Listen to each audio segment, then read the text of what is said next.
And we are live. The Formula 1 weekend have happened. And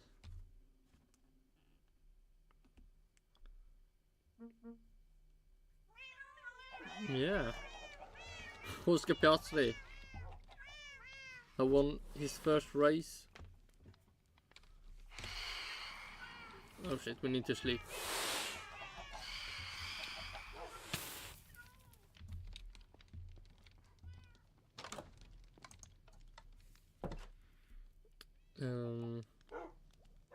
Yeah, and we have the P1 meme review, best tweets that usually aren't the best tweets, but we have Autosport. Let's die. First we just write down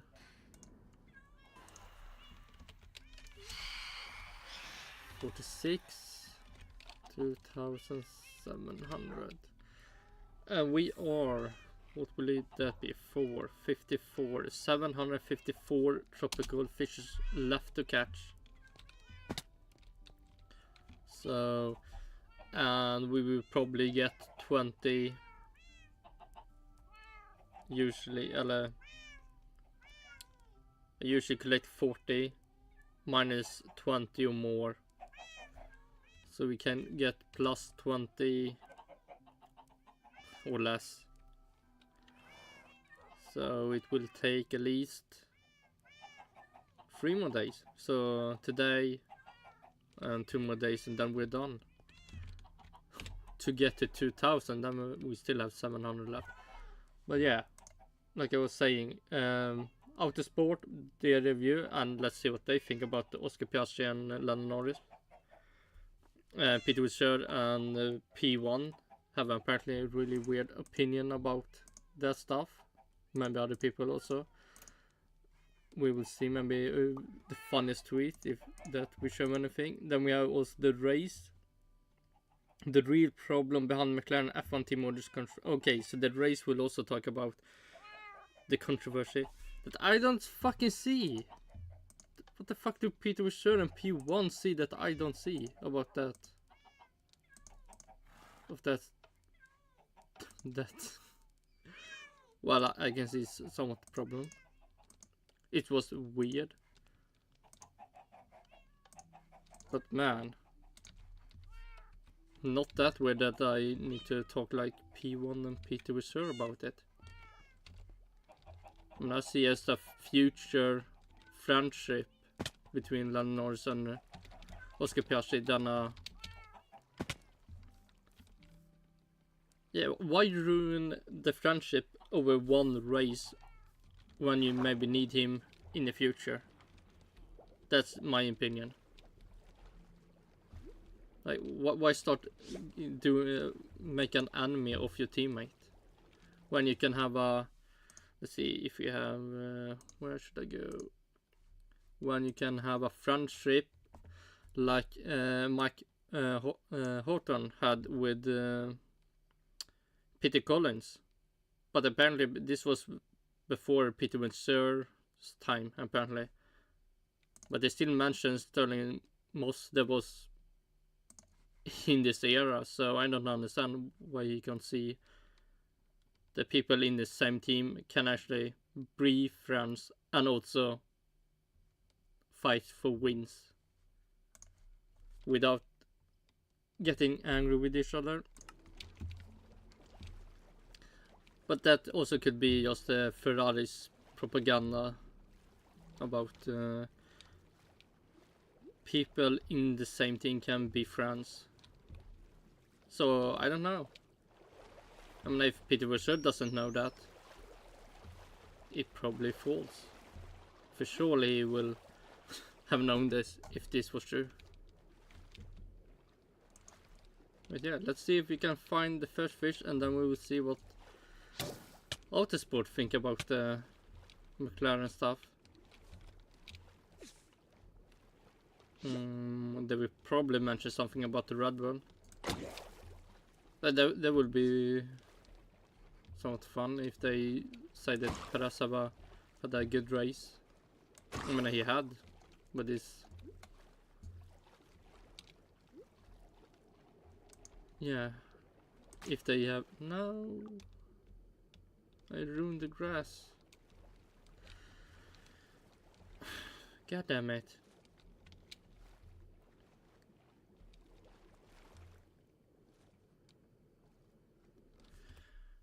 How old could this race grass be?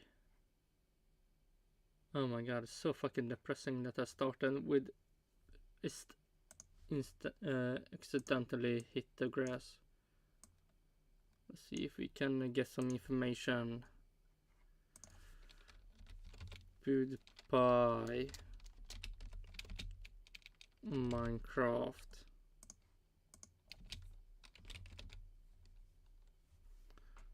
Uh, 5 years ago, so 2019. So grass that was from 2019 I just broke. That's fun. It is probably not the first time, but it was on the ship, so it was more more important. See, what will they also complain about? Oh, Peter Wisher had some thoughts about how maybe he had for the both. The radio people that was for Lando Norris and Max Verstappen. I believe he had problems with them both for some reason. For some reason you can't talk normal with F1 drivers because they are beyond normal talk. It's like the royalty for Peter Wisher.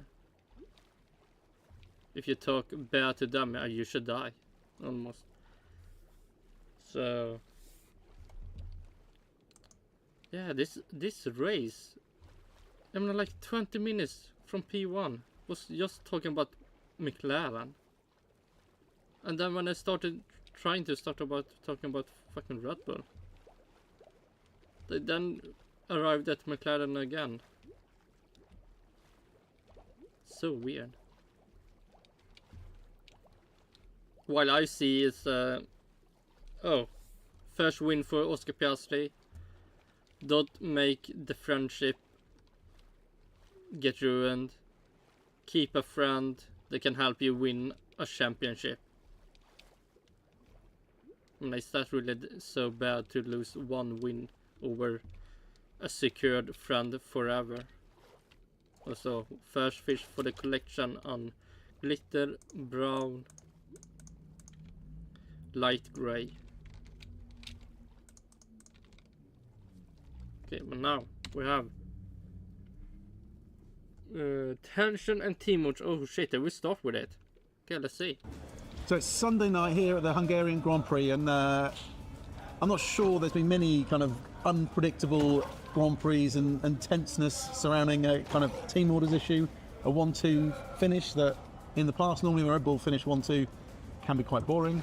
But I think today we'll kind of go into the pantheon of finish 2021 McLaren, Ricciardo and Norris 1-2 Monza. What do you mean? They finished. Not maybe that's one of maybe only one that have happened recently.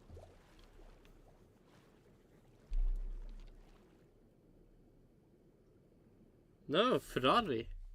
They should have. Didn't they finish 1 and 2? Where do we have?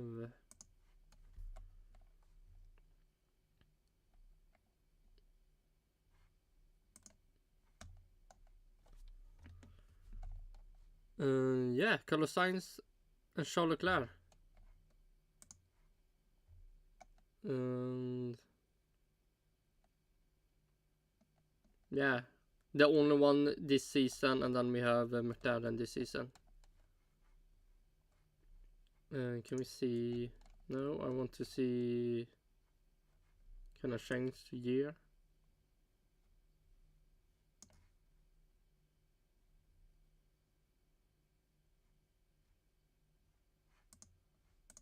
Maybe not.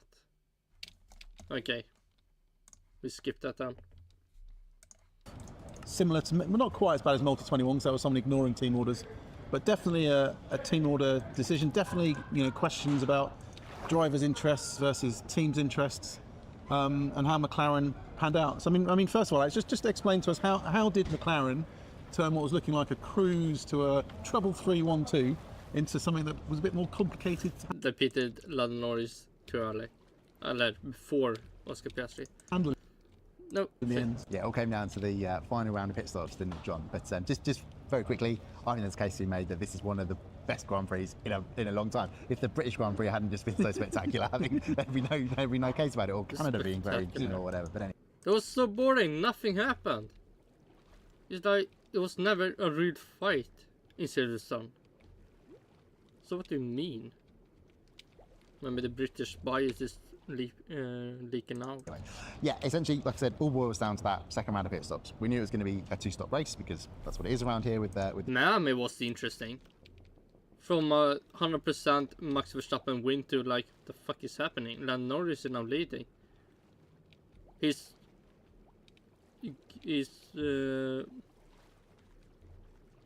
The time between them is going up. Like, what the fuck is Max Verstappen doing? Have we done something with the car? And then he wins, and it's like, what happened? That was more interesting than Silverstone. the tyre degradation factor, the thermal degradation factor, and things like that. And also it could have been a similar situation if Landooooo get past Max Verstappen. Then he could maybe have cruised to an amazing victory. Yeah. Let's rewind though. I'm going to be a bit annoying and then jump around with the timeline. Turn 1, Oscar Piastri getting ahead of Landooooo there. That pretty for sure. I don't know how true this timing is, but the Oscar Piastri might have needed to let the Landooooo by like Max Verstappen did. If you follow maybe how the rules are. But nobody was watching to that, so nothing to see. Ignore Max Verstappen at this point because that's ultimately what plays out in the McLaren team orders situation, is that Piastri forced himself into effectively the winning position at the first corner, because this track, as we know, and historically there were some awful races here because it's very hard to overtake. Dirty air factor, significant here. So Piastri's in amazing prime position to win the race, doing excellent time management. I spoke to Andrea Stella afterwards. He was very keen to highlight that. You know, that's historically, well, not very long history, but historically been Piastri's problem. Keen to highlight how well he did. What's every race is like the tires doesn't the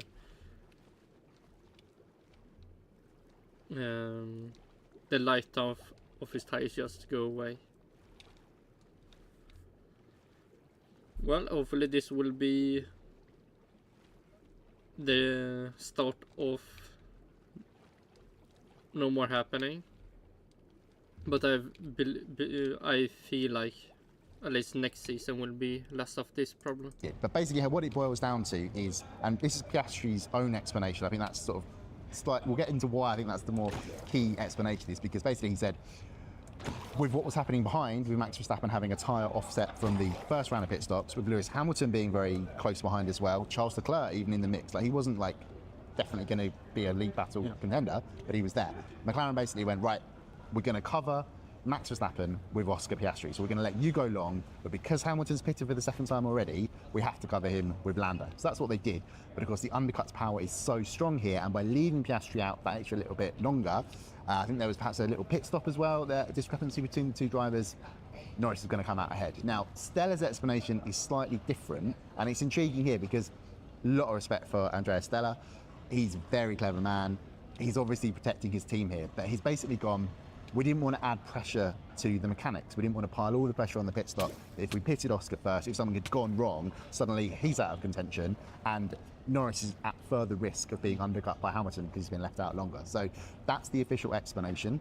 Haven't yet dug into the times, but just looking at it, the pace that McLaren had, it feels like that is a little bit sort of not the true reality. Wait. Do you mean Mercedes isn't equally good as McLaren and Red Bull? The fuck? I mean, all this hype that Mercedes is back and they can win races now is fucking gone. That's weird. I can understand why he would give that explanation, but yeah, it's incredible. Like, it's just, I don't know.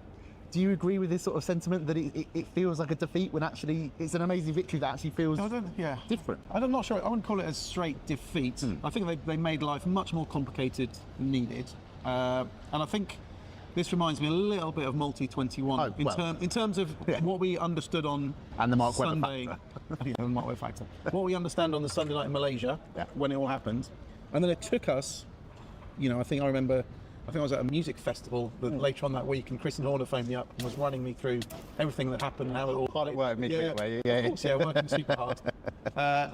And then obviously Seb Vettel, the next race, China, unleashed everything, so it all came out. And I think maybe we're in a similar situation now because McLaren, Zach Brown spoke on social media tonight saying we had a plan in place, it was all there, but if you have a plan in place, you execute it in Formula 1 and you do it ruthlessly. To say to Lando, can you maybe give it back when suits you best? That's not how Formula 1 teams work. You look at how Ferrari's operated in the past, how Mercedes has operated in the past. When it comes to these things, the order should have been crystal clear. The game plan should have been clear, and I think Lando debating and arguing. So do Mercedes still have that gameplay?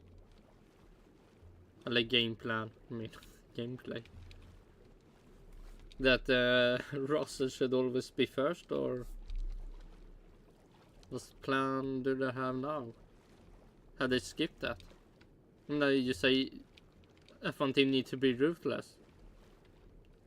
Have Mercedes stopped being ruthless? Are they no longer an F1 team? Arguing and team putting a little bit of emotional. A lot, I'd say. Into it. Kind of tells me there wasn't the plan wasn't as clear as it should have been, and I think that's something they'll learn from the day. I mean, it's been a year of McLaren learning how to win races. Sometimes they've made mistakes and not won the race. Today they've won the race, and I think there's a learning exercise to come through. I spoke to Toto Wolff tonight. He said there's no doubt now McLaren will need absolutely. I mean, Alpine won a race. Does that mean they learned how to win a race? Strict rules of engagement between the two drivers is what he did with Lewis Hamilton, Nico Rosberg. This is how we do it. These are the battles. This is when I make the order, you follow it immediately, and that's where we go from there. To a certain extent, Andrea Stella already committing to that in the mad media scrum in the McLaren tyre store. No! At least it's 5-6 second ad. Du jobbar hårt för en god munhälsa. God damn it. This one is 20 seconds. Go away. Let's see, have any more team won a race? I mean, Ferrari won a race.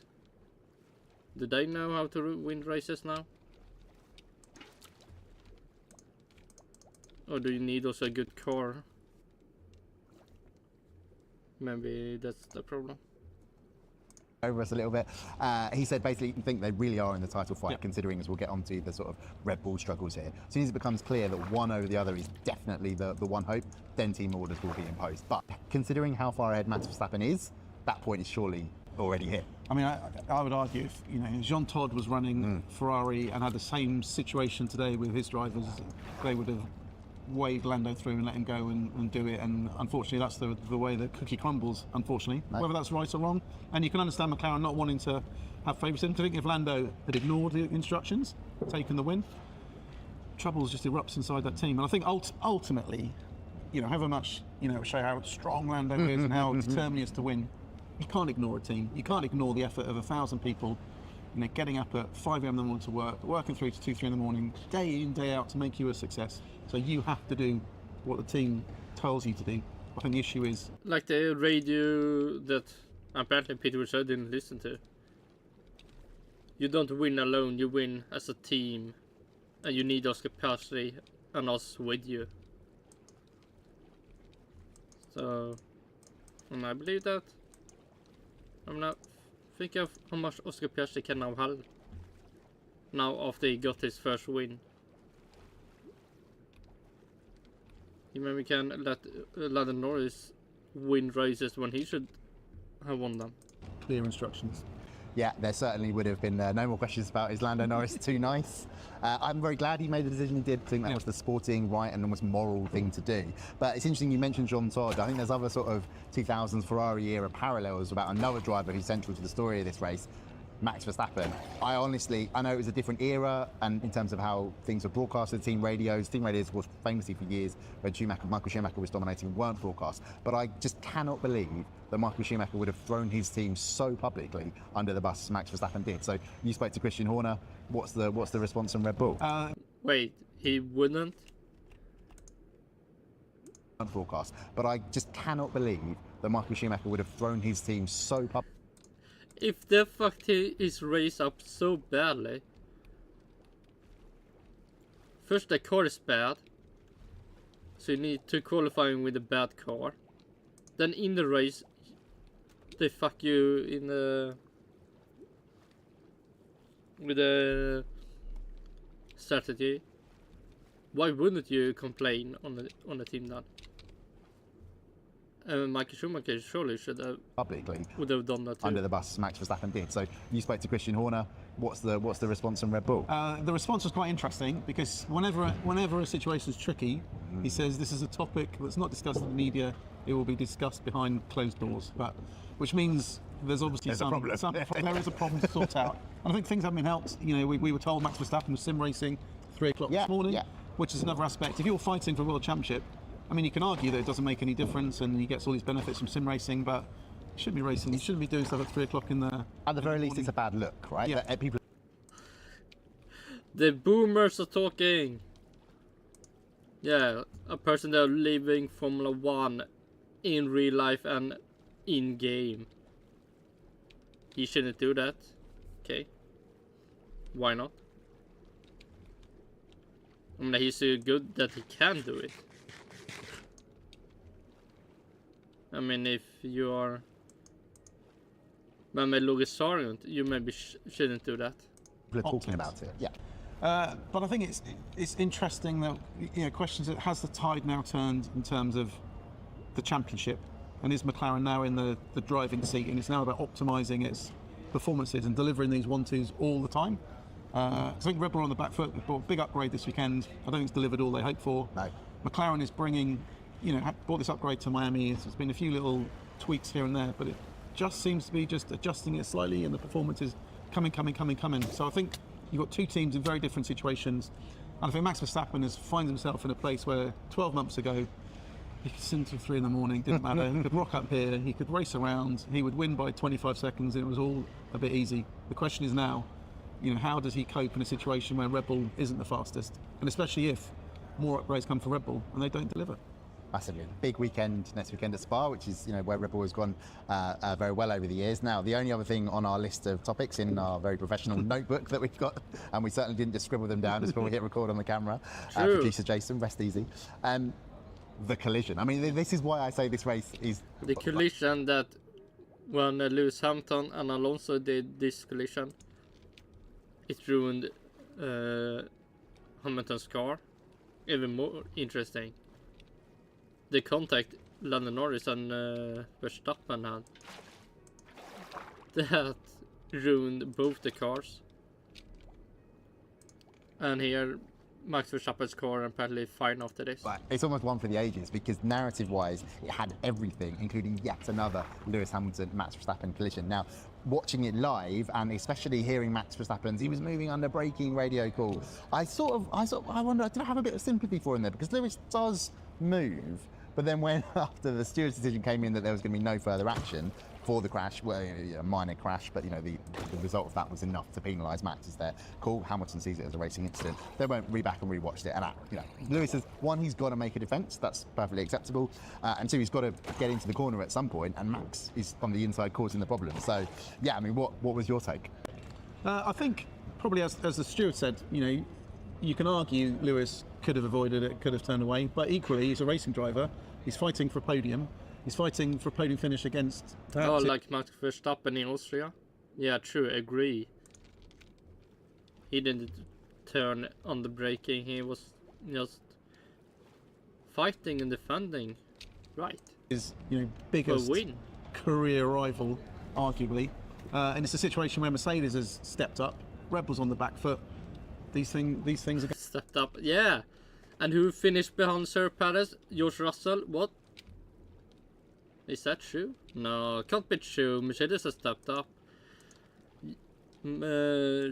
Surely Sir Perez crashing out can't have out-qualified George Russell in a Mercedes now when they're doing their comeback. Oh shit, it happened. Going to happen. I think Max was, frustrated. He was frustrated by the car performance, frustrated by the strategy because, they allowed Mercedes and Leclerc to get the undercuts. They're always coming from behind. And I think it just all boiled over and got too much. But it sets things up beautifully for Spa. Because not for George Russell. There were no undercut apparently, because Perez finished ahead. Aaron can get another one too, and Red Bull aren't scoring a lot.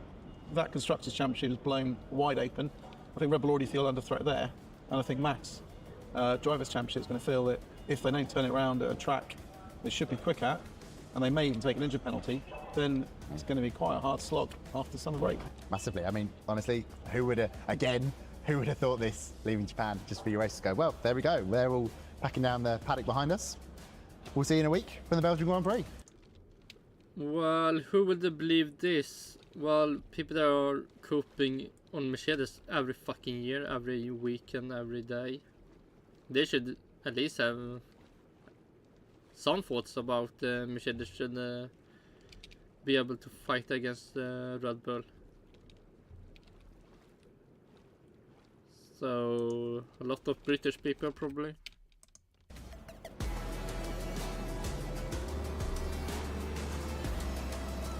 Let's see.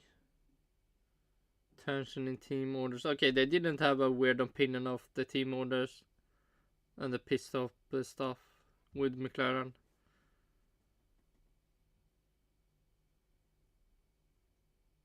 So they had a somewhat normal take. Nice. Oh shit, man, this will be somewhat funniest tweets from what P1 that Matt have picked out, and then we have this fucking even the worst tweet of the day from Tomo. Let's see. Let's see what can actually be funny.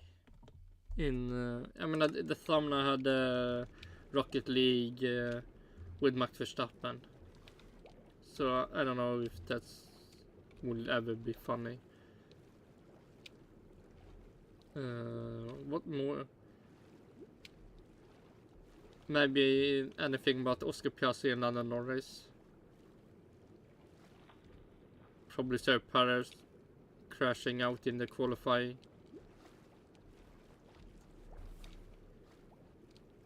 What more can be can for some reason be funny?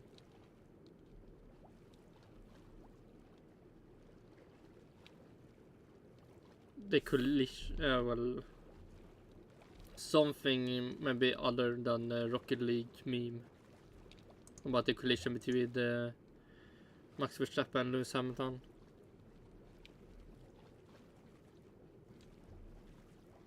I mean, what else can actually be funny from that race? I mean, nothing else happened. It was the collision and then Oscar Piastri and Lando Norris. fuck me. Let's see. Hello everybody and welcome back to the funniest tweets. Today Yeah, that's still, I believe, the biggest lie ever. It will never be. Funniest tweets. Yes, funniest tweets. It will be maybe a funny tweet. If you're lucky, maybe 2. But funniest tweets is a lie. we are diving into the Hungarian Grand Prix. Especially when you have the fucking tweet that Tom always come with. That's always so bad. I don't understand. How can your taste of funny tweets be so fucking bad? And I don't know. Is that the meme is that he picked the worst one? Or is actually what they think is the funniest? Also, someone, you can say also is someone said, Matt will have sometimes the same meme in a show that are more funny than the tweet Tom comes with. It's like depressing how bad they sometimes are. A race that had a few very interesting moments. I genuinely thought we were going to be doing one of those just really Yuki Tsunoda crashed also in qualifying. Oh, he was flying, so that could be something. Dull races, which to be fair, the 2024 season hasn't had many of them, but then the last sort of 20 laps, boom. And here we are. We're ready to dive into some controversy, and you've made some great memes, so let's dive into them. McLaren disaster. Now, there's not really much surprise, is there, that this is the biggest thing? No, don't fucking begin with talking about the fucking McLaren now. You already spent 20 minutes about talking about McLaren. Keep it really short, please. A lot of...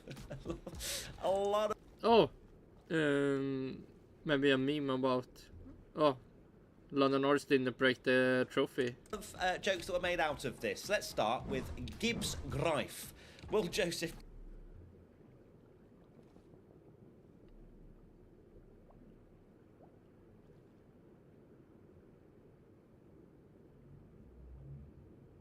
Okay, I mean, that's somewhat... Promoted to lead negotiator. We need you to release the hostage we gave you. I don't think you could... That is actually beautifully created and crafted, that. It makes perfect sense. I'm trying to process what happened in the race. And I can't really. I cannot believe what unfolded. And, look, I think Will Joseph... usually is a really good sort of personable race engineer with Lando. It feels like they've got a great chemistry and a great bond, and they've celebrated, you know, a lot of success together so far. There are some improvements for sure that need to be made after yesterday. It was borderline unprofessional, some of the emotion tugging that they were doing with Lando. Yeah, from your opinion, your washed on clean opinion. And if he does have a negotiator jacket on, he maybe needs to go back to some training for those negotiations. Yeah, and in your M. opinion. Shumi, congrats on your first F1 win and achieving your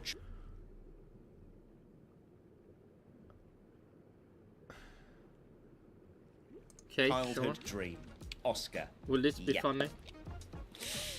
Probably, I cannot think of a more subdued race winner over the team radio ever. And that just left such a flat feeling, I think, for a lot of us. Because Oscar, he's only in his second season, he's such a likeable character, and there were a lot of people that that loved to see him win yesterday. But to not have that reaction kind of match the occasion was such a shame. I really hope that Oscar, waking up today, will think, I earned that victory. And some of you, I've seen this... You don't know how fucking happy he was inside. He could maybe be screaming of joy.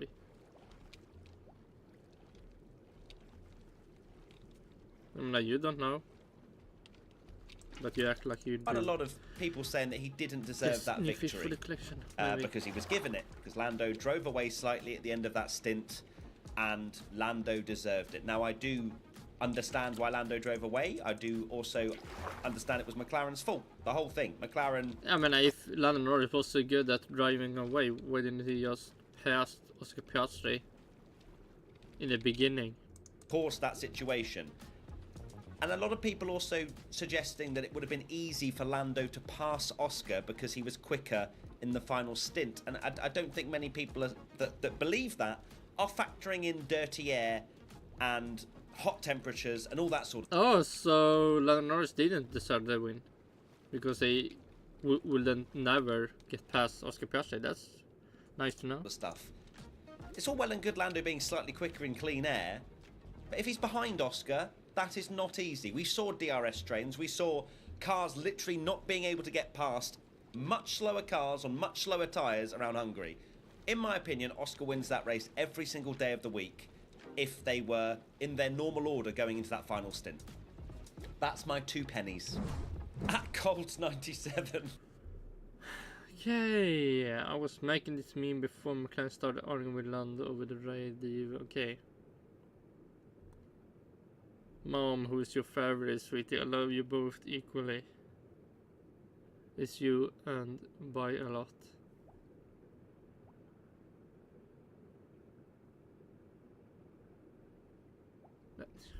Yeah, like funny, yeah. Mum, who is your favourite? No. Sweetie, I love you both equally. It's you and by a lot. Oh dear. I genuinely don't think McLaren meant, well, they didn't mean any harm. Well, I think they caused probably the biggest amount of harm with how they went about everything. I just think they were so cautious with how they approached the race. They wanted that 1-2 so desperately. And by the way, a lot of people, including myself at one point, forgot, obviously, that McLaren had a 1-2 only 3 years ago in Monza. Yeah, fucking retards. I don't remember that. I mean, it's almost the only race when Ricciardo was actually good that year in McLaren. Maybe only year in McLaren he was good. Monza 2021. Also, Lewis Hamilton and Max Verstappen crashes out. Like, how can't you remember it? Danny Rick winning ahead of Lando. But they still wanted that 1-2 desperately. And I feel like with that cautious approach, they just didn't factor in that Lando's obviously not going to want to give up the victory for many reasons that many people have already highlighted. So yes, I don't think it's favouritism. I think it was just very poor management. This is Kush, the McLaren's Guide to Drivers' Championships. Points family. Now, this is, of course, referring to the team radios that were being delivered to Lando. One of them saying, you can't win a championship on your own, Lando. You need the team. You need Oscar. And then some people are just sat there going, yeah, but surely you also need just points, right? You need to win races when they are... Yeah, but how the fuck do you win races if Oscar Piastri against you and the team? Explain that. Fucking wash on a plate. Burrito. And some people were misunderstanding a tweet I said about if Lando loses the championship by 7 points, ... But it's true. I'm not saying that Oscar did not deserve to win the race Oscar yesterday, tried to for crash sure. out him. But when you're in that situation... Because they want to win also. It's just a hypothetical thing. We get That's to Abu Dhabi points. and Lando doesn't win by 25 7 points or minus. less. We will look back at this race 1,000%. Is that a Trident? It is championship on at the moment. Some people don't seem to believe it because of McLaren messing up and whatnot. But if they figure it out, we've still got plenty of races for this championship to go down to the wire. No, probably not. Next season. 77. So of course we've got 2 scenarios here. One where box Piastri first. Piastri wins. Okay, this is, you can say, some slightly interesting.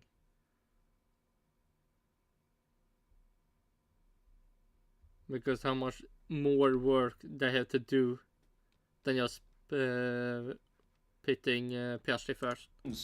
The second scenario is what actually happened. Oh dear.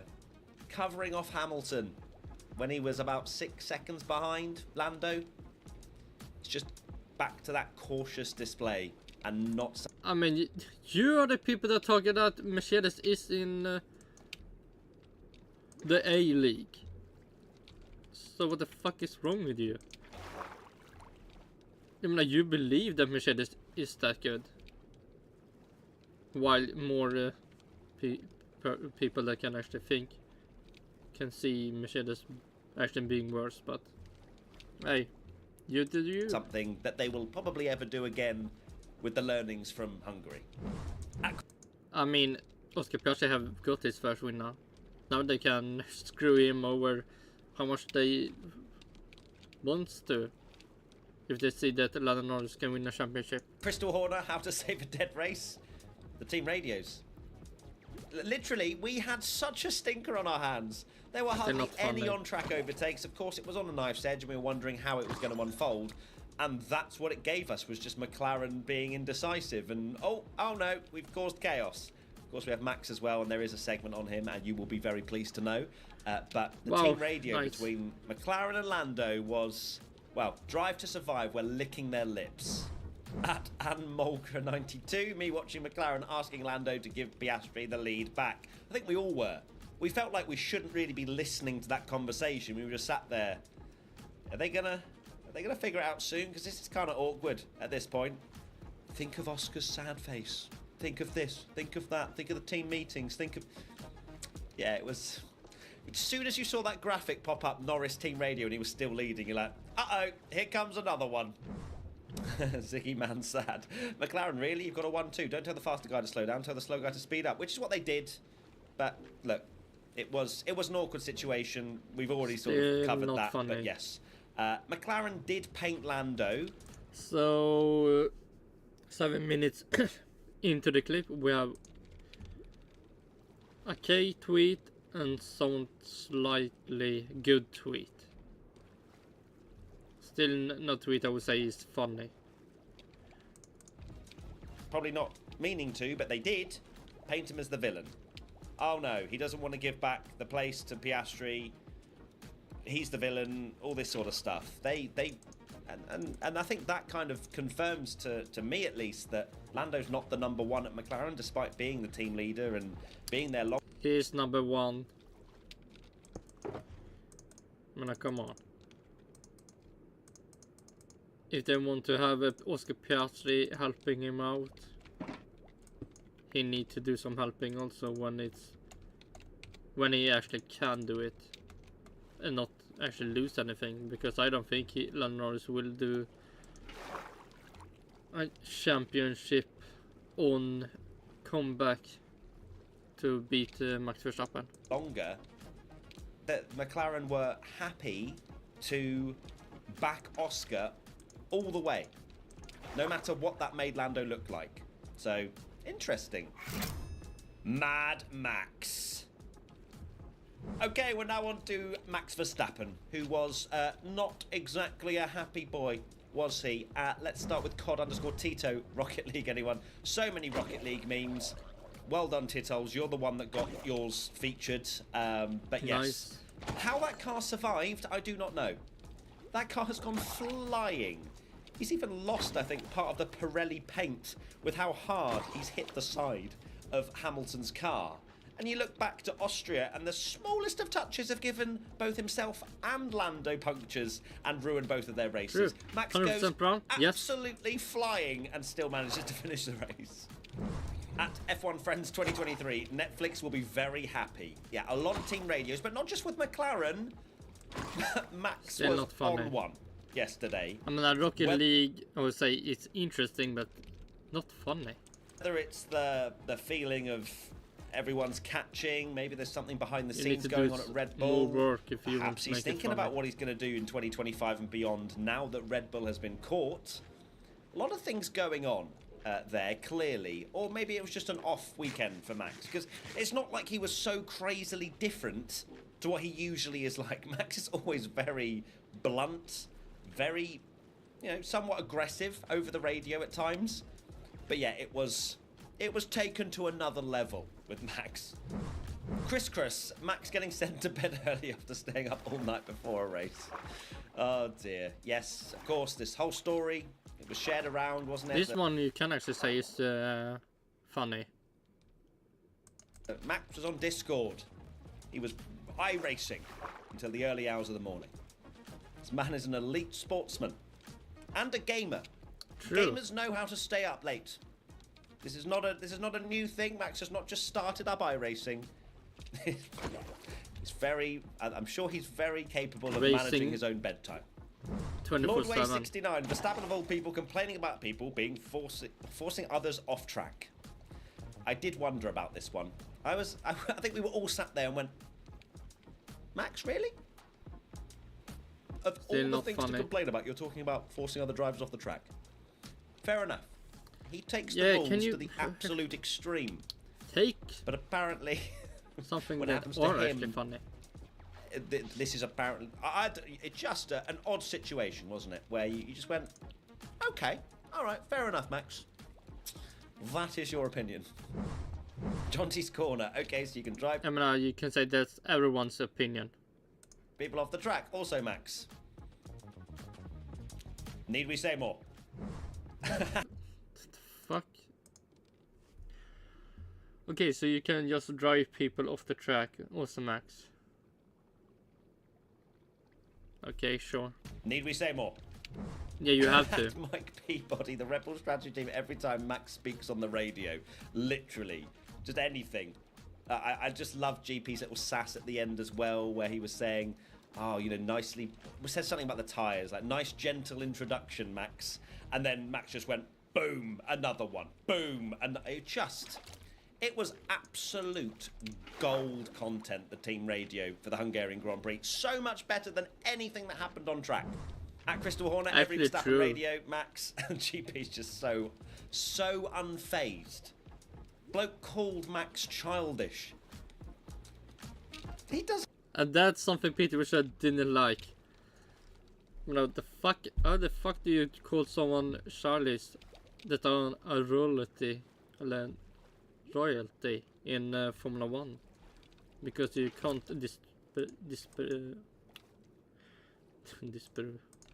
you can't talk bad about these people. They are gods.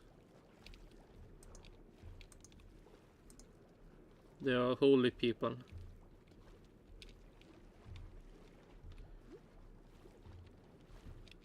But for us other people, we can see that F1 drivers is human also. Does not care, and I love that.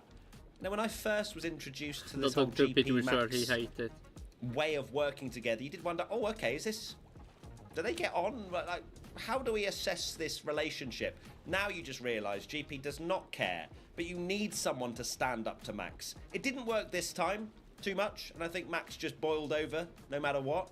But usually GP will just shut him down. But he couldn't tame Max this time around.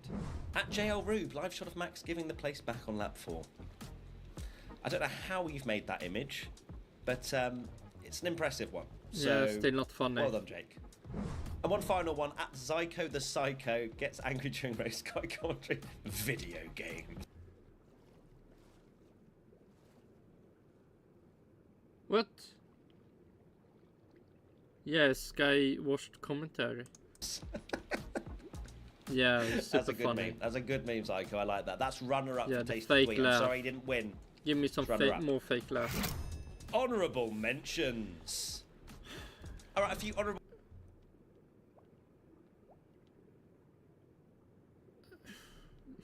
I don't know. Fuck me. This is okay, mentions first. Mr. Idiot having mentioning a bad car and being unreliable. Alpine. I mean, Alpine have had the most disastrous couple of weekends. They have. Tommy spoke to Ocon and. Man, I was so surprised. I was like, wait, why is Gasly DNF? Again? What's happening with this car? He just DNF every race. Gasly on the podcast. I'm sorry, Alpine. We do like to speak to your drivers, so please don't ban us. Jones RF873 comes in with TV direction chefing today. Look, I will hold my hands up right now and say, TV direction, you have popped off recently. Oh, 100% You've taken Cyan. on the feedback of having mini boxes when you show the lap 3 replays. That is perfect. Like, they're actually showing action and using these mini boxes to provide an experience that Formula One fans should get without having to download more apps or more this or more that or watching onboards or so much better. Love it. And one here from Volley Ray. It's yeah, still not funny. Seeing Matt have his moments of happiness, Charles leading a race is one of them. What on earth is that video? Oh, I love it. Oh, it's the avocado video, isn't it? I don't have the audio. That's the... Oh, an avocado! Yeah, that's what happened when Charles pitted and eventually didn't get on the podium, was my disappointment of that present. But still, Charles led the race. I will take it. Although we need better performances for Ferrari. I can't believe I'm almost happy to see Charles finish 4th. But then he had been lapped 3 of the last 4 races previous to this. So we will take the points. Oh no, and now we have the worst tweet of the day. Right, it's now time for Tommy's Tasty Tweet, sponsored by Worst EA tweet and F1 24. Tommy, who have you got winning this week after such a boring, non-conversational topic thing that was the Hungarian Grand Prix? Indeed, I've gone for Ainsley Ferran with this brilliant... I bring a sort of the childish vibe to the radio that Verstappen don't really like. And this should be funny. I don't meme fucking about see GP and calling Maax childish. I love this meme format anyway. It's such a good one. Yeah, and to fake put GP's laughs. face on it. What a wild moment. I still cannot believe. I mean, but of any relationship, that's the one that would have happened with that kind of thing, right? Because GP just does not care. He tried to combat Maax this weekend, but I don't think it worked. I think it was one of the only times where him being like, screw you, Maax. And Maax was like, no, screw you. Yeah, they were really having a full-on row. I joked that they're like a married couple, but this was they were about to get divorced, weren't they? Oh, let's see. Will they get divorced? That's another topic for another day. But thank you so much, Tommy. Well done to the winner, No, don't Ainsley thank Ferran. him. And It we'll was see you very so soon for bad. another Tommy's Tasty Tweet. Worst tweet of the day. Right, that is it. Thank you so much for tuning into the funniest tweets to the Hungarian Grand Prix. What drama, what controversy. This season is just ridiculous at the moment. I hope you're enjoying it. I hope you're enjoying this podcast content and funniest tweets content, everything else we're putting out. Please leave a like if you are. Let us know in the comments sometimes as well that you are enjoying what we're doing. If you want us to do something different or have any ideas, we will absolutely take it on board. And thank you, everybody. Belgian Grand Prix Race Week is already underway, so looking forward to that one, and we'll see you very soon. Lots of love. Bye! What the hell was that? Bye!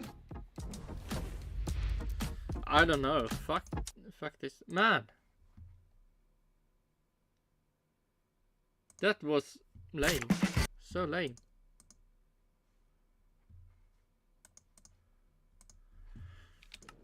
So let's have some race now. The race. And this will probably for some reason can actually be more funny than the fuck that was. Boring tweets. The most boring tweets from the Formula 1 community of P1.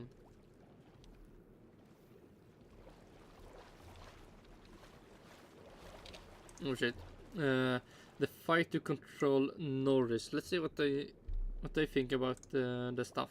Even when McLaren achieved the perfect 1-2 result in Formula 1, we find ourselves discussing the controversial way they executed their race. We didn't have a straightforward Oscar Piastri leading home Lando Norris. We watched Norris basically come as close as he possibly could to blowing up McLaren's strategy without actually blowing it up. The desperate, almost pleading tone of those radio messages as they battled to control their... Oh, you're well.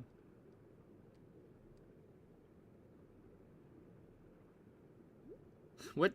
Okay, star driver Sky. Really didn't look like McLaren had control of this situation at all. Yeah, if you listen to team boss Andrea Stella, he insists that in actual fact he had full faith in Lando Norris and that he would give the position back to Piastri before the end of the Grand Prix. That might have been the case in his heart of hearts. Stella would have thought, I do know Lando, come on, we've been over this so many times, he'll do the right thing. But you couldn't have known 100%. And the fact that Will Joseph, Lando's engineer, had to be so insistent over the radio, keep coming back to him, and as you said, that sort of pleading tone in nature shows that they did at least have to be on it. They did have to keep going back to him, cover all the bases to ensure that he did eventually cede. There was one exchange in particular that I think sort of summed everything up, which was when there was a bit of back and forth, which basically came to McLaren having to plead, trying to get through to Norris. Norris protesting, McLaren pointing out that, you know, this had come around in a specific way for a specific reason. Norris trying to make the championship argument, then McLaren and Joseph coming over and saying he's trying to protect you. That was the message to Norris, and he said it 3 times in quick succession. It showed that there was at least a hint of desperation about getting Norris to follow the order. Yeah, it'd be very, very easy to say all's well that ends well, and McLaren tried to do that, but it did look very bad. It meant that final third of the race, that was the whole storyline. It wasn't, wow, a McLaren won too after a series of races where they could have won but didn't. Should have been a great day of celebration, but it changed the storyline dramatically, and it was so public, so obvious. There were so many messages. Nobody was left in any doubt about what was happening. Even though it ended as it should have done, it showed that there was some uncertainty or some thoughts going on in Lando Norris's mind that perhaps the team would rather were not going through that. Yeah, it was a really bad look, I thought. From Norris's point of view, if you're going to be the driver that, you know, risks defying the team to take a selfish Grand Prix victory, at least follow through with it. What he did by idly threatening to do it and then eventually backing down just seemed like the worst way to achieve the best outcome. And all he really achieved to me was stressing his team out. Yeah, it caused an enormous amount of stress. And Norris, after the race, kept saying, I was always confident I'd give the position back. And although he admitted, there's moments when it goes through your head, the championship situation, etc., etc., etc., he said, I was always going to do it. So in the press conference after the race, I did say to him, you said you were always going to give the position back, but it was clear from the amount of radio messages that the team was not convinced. The pit wall was not certain, so why not reassure them? True. You maybe know that you will maybe 100% do it. But why did you wait? What if Oscar Piastri crashed out because he didn't think you will actually let him by? Them. And he said, I didn't have to. And he sort of tried to explain it and said, that's your opinion of what happened. And it's a very, very easily supportable opinion. It's demonstrably true that the McLaren pit wall didn't believe necessarily. Certainly, we're not 100% certain that Norris didn't need a little bit of persuading. And I do think during the process of that press conference, it dawned on Norris just how bad this looked and the extent to which Piastri's win and McLaren's 1-2 had been overshadowed. Ultimately, it's about racing drivers have to be selfish. He said that in the press conference. They have to be ruthless. And I think it probably taught Norris... They have to? Well, I have information about that.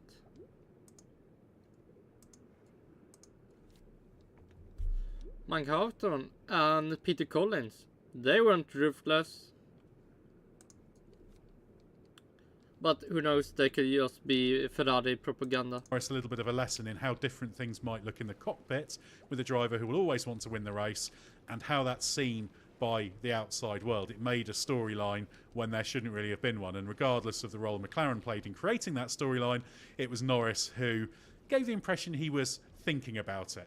Yeah, well, the role McLaren played in this, we can't let them get off scot-free because it was their strategy that kind of put Norris in the position where he was leading Piastri when he shouldn't have been otherwise. So why did McLaren not have better control of that situation in the first place? Well, it's almost an impossible task to control fully 100% two drivers who are a couple of seconds apart fighting for a Grand Prix win, especially at this stage of their career. This isn't a Lewis Hamilton, George Russell at Mercedes situation where Hamilton's been there, done it, won it all, and Russell's hungry and trying to prove himself. They're both, Norris and Piastri, trying to make names for themselves, and Piastri going for his first win. Norris only has one on the books himself, so that is tricky. Piastri had kind of invited pressure as well with his mistake in that middle stint that had allowed Norris to get within accidental undercut range. And when you factor in the rationale for the pit stop, which was that they were in control of the race, they were 1-2, and there was a position where they had to kind of protect Norris a little bit from an undercut that, if it had played out another couple of laps, could have been a real threat with Lewis Hamilton and Charles Leclerc catching him. And their logic was, if we wait longer, we're going to have to absolutely nail the pit stop to come out in front. But if we take the stress away from the pit crew and have it on the pit wall to then deal with it afterwards, because we are confident with our racing ethos that we can get the drivers to swap back if we do accidentally undercut, then they wanted to go down that route. So they did make life more complicated for themselves, but they were trying to exert the limited control that they had of this situation. They were trying to exert it in what they considered to be the most sensible way. And you can only do that if you fully trust your drivers will accept whatever racing rules or rules between the teams that you put in place. That was... Oh, so this stuff, like, Lando Norris can maybe have already agreed to this.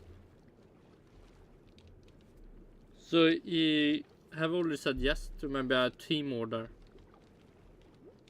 that he maybe tried or tried not to not do. That was quite a big test, and they just about passed it. Yeah, complicated is the right word, I think. You know, when you're running a race with that level of complication, you need absolutely strong leadership, pin sharp strategy, and I think crystal clear communication. It didn't look like necessarily Norris had a full grasp at the start of that stint what exactly was playing out, and I found Andrea Stella's comments post-race quite interesting. He was talking about this racing ethos you mentioned, Scott, and the importance of putting the team first at all times. It's not the first time he's mentioned that, of course, but it almost seemed like a thinly veiled threat. If Norris had actually followed through on what he was threatening to do during that final stint, that he would have faced the harshest consequences possible. Yeah, well, Stella said that basically if you're not driving for the team, if you can't put the team's interests first, you don't have a place at McLaren. Now, that wasn't an emphatic, if you do this, as in you don't let Piastri through, you're going to get dropped and you'll never race for this team again. But it's basically you can't be part of this project long term. Not specific at Norris, but to anyone in the team. That's the culture. It's zero tolerance, basically. The team has to come first. And there's a clash of priorities there, the team interest versus the individual driver interest. It is really tough to manage. Oh, like how it will probably be with... And that's why Ferrari 2025 and beyond, with Lewis Hamilton and Charles Leclerc. You drive for the team's interest, not for yourself. That's why this was tested so much. You had every single element of this was stress tested in this moment. McLaren's ability and authority over its drivers, its ability to control its drivers, Norris's compliance, Piastri's ability to trust whether his teammate and his team would do the right thing by then. And that's why it comes back to that pit strategy that I talk about. You can't just say all of this stuff.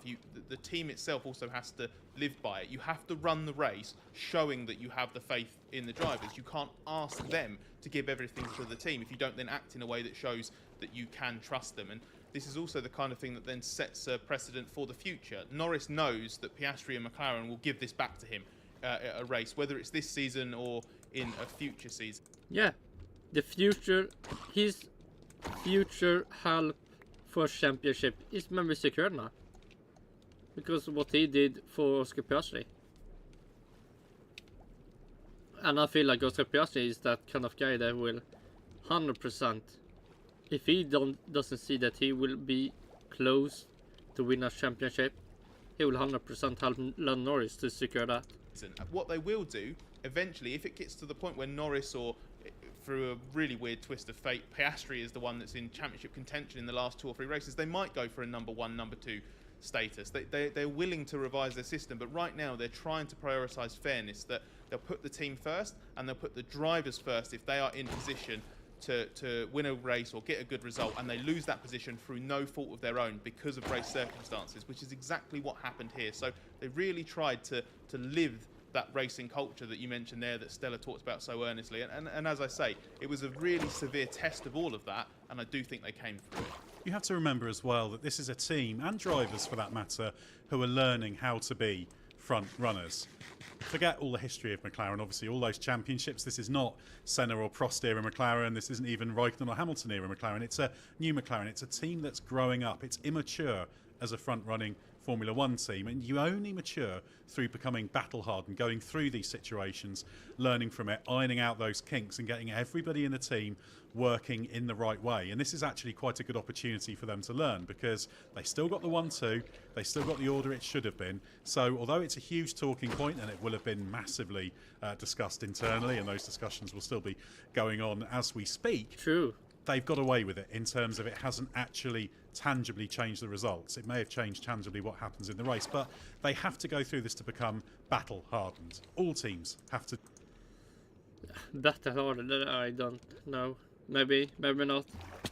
But I believe more that Oscar Piastri is a secured friend if Lando Norris need to have someone that help him to win a championship. To do this, and actually it's quite positive they're doing this now, because this will put them into a better position when they are full on fighting for a championship, if you like. I'd contend they are fighting for a constructors championship. So not that Peter should believe in that, because you don't drive as a team, you drive like you're alone and have no friends, apparently, because that's the same way Mike Hawthorne and Peter Collins drove with each other. They fucking hated each other. I mean, Mike Hawthorne must have been so happy when Peter Collins died in a crash in Germany. I mean, and then he could get the championship easy.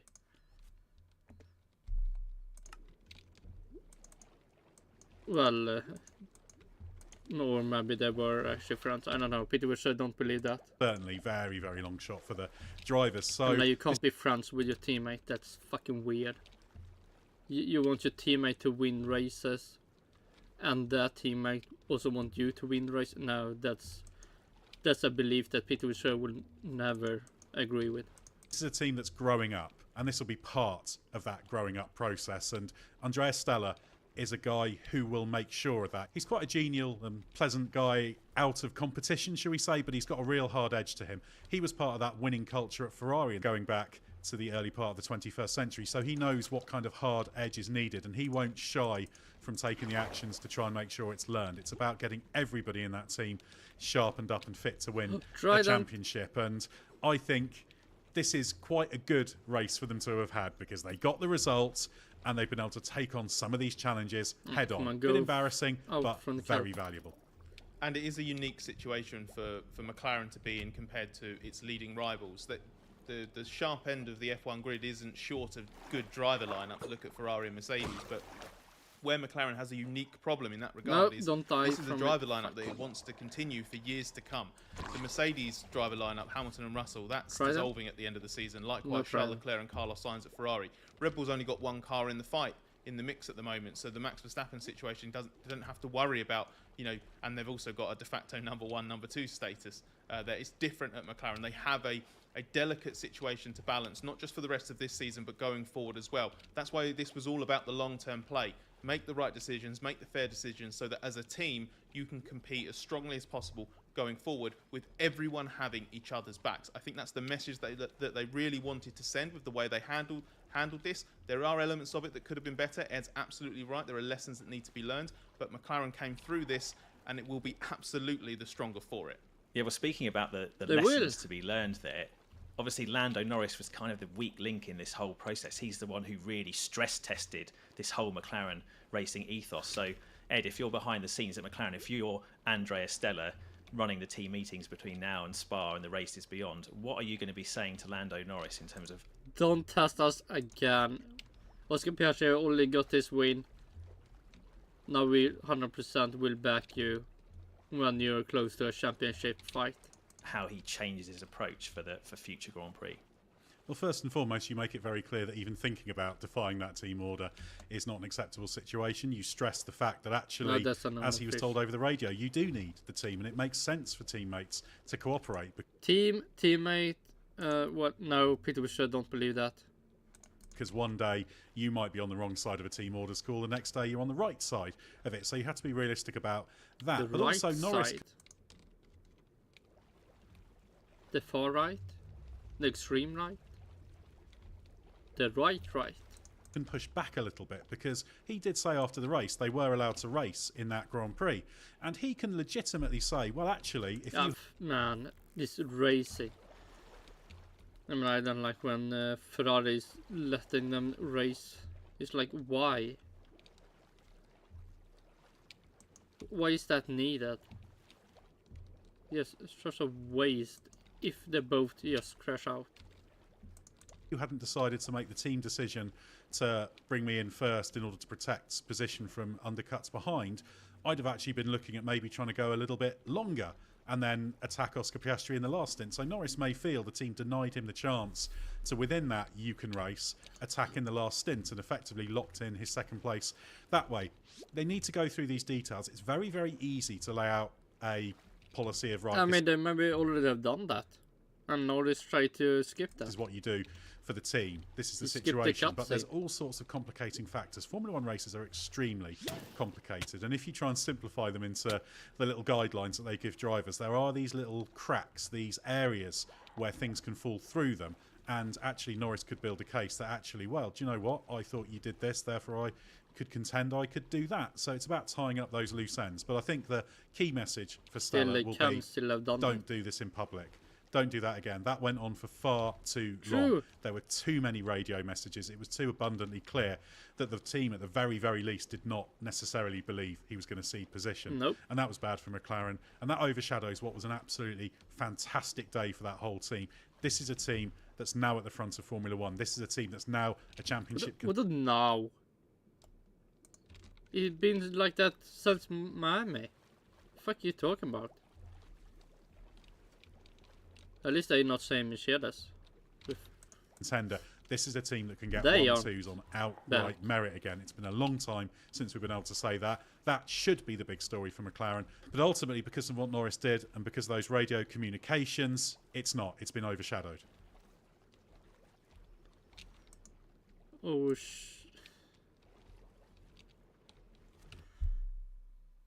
I wouldn't say that. At least for me.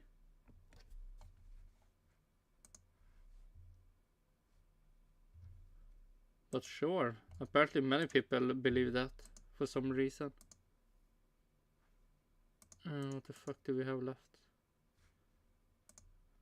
We have a F1 Nation podcast. Can that actually be fun to be listened to?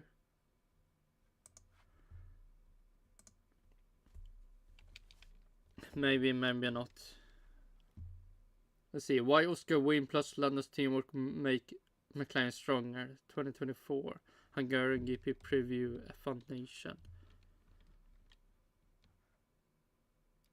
I would say that makes the team stronger. I would say that make Oscar Piastri an ally for the future.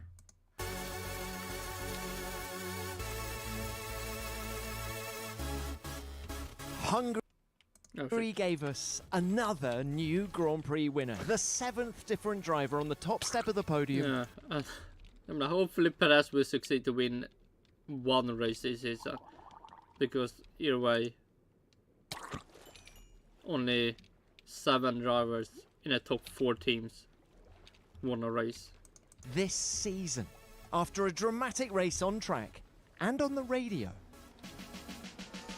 The way to win a championship is not by yourself, it's with the team. You're going to need Oscar, and you're going to need the team.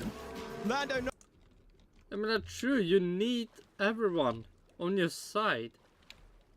So don't start getting enemies before a champion fight have started. I mean, I don't know, maybe somewhat enemies with Max Verstappen. But why start an enemy in your own team? With Oscar Piastri and maybe other people, mechanics in the team. Norris is backing off. He was on the cusp of a second Grand Prix victory. A swap of positions. Oscar Piastri goes back through into the lead of a Grand Prix. Yeah, you don't need to say anything. The Australian driver advances all the way to that checkered flag. Oscar Piastri wins. I mean, I don't know. I don't know if we ever can 100% know what Lando Norris, if he actually would have let Oscar Piastri by or not. But from my own experience, if I had a chance to make people think, I will not let him buy. No, why would you take the chance? How often can you do that? You're faster than the person that should have won the race. And then you can also make the team stressing out. For the first. And also, if Oscar Piastri crash out, then you don't have to give the win up. It's a win-win initiative. Time in Formula One. It's a McLaren 1-2. Thank you, everyone. Sorry, I made Not this for the swap team, a little but bit for more Landooooo. painful than it needed to be, but first F1 win. Thank you, everyone. Thank you very much. Thanks.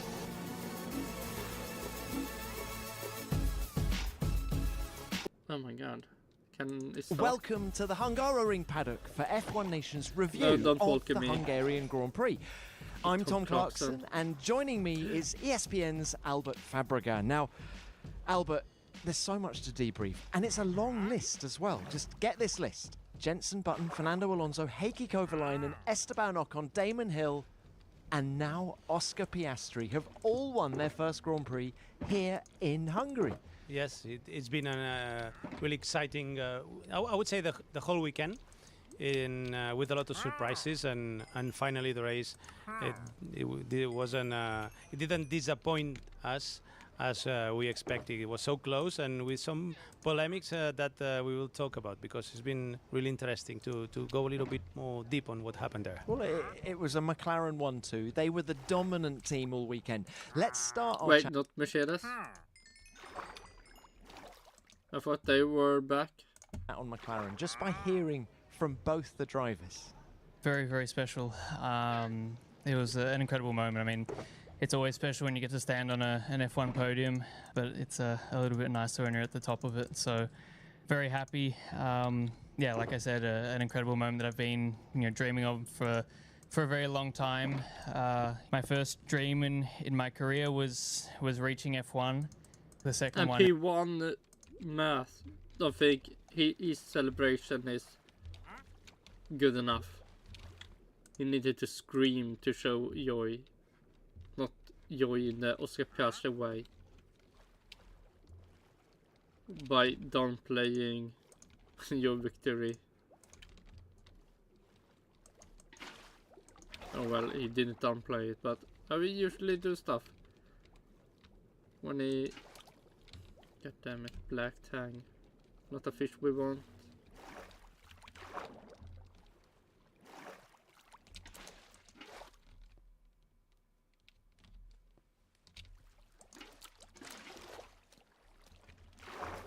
We want the other one. The Betty.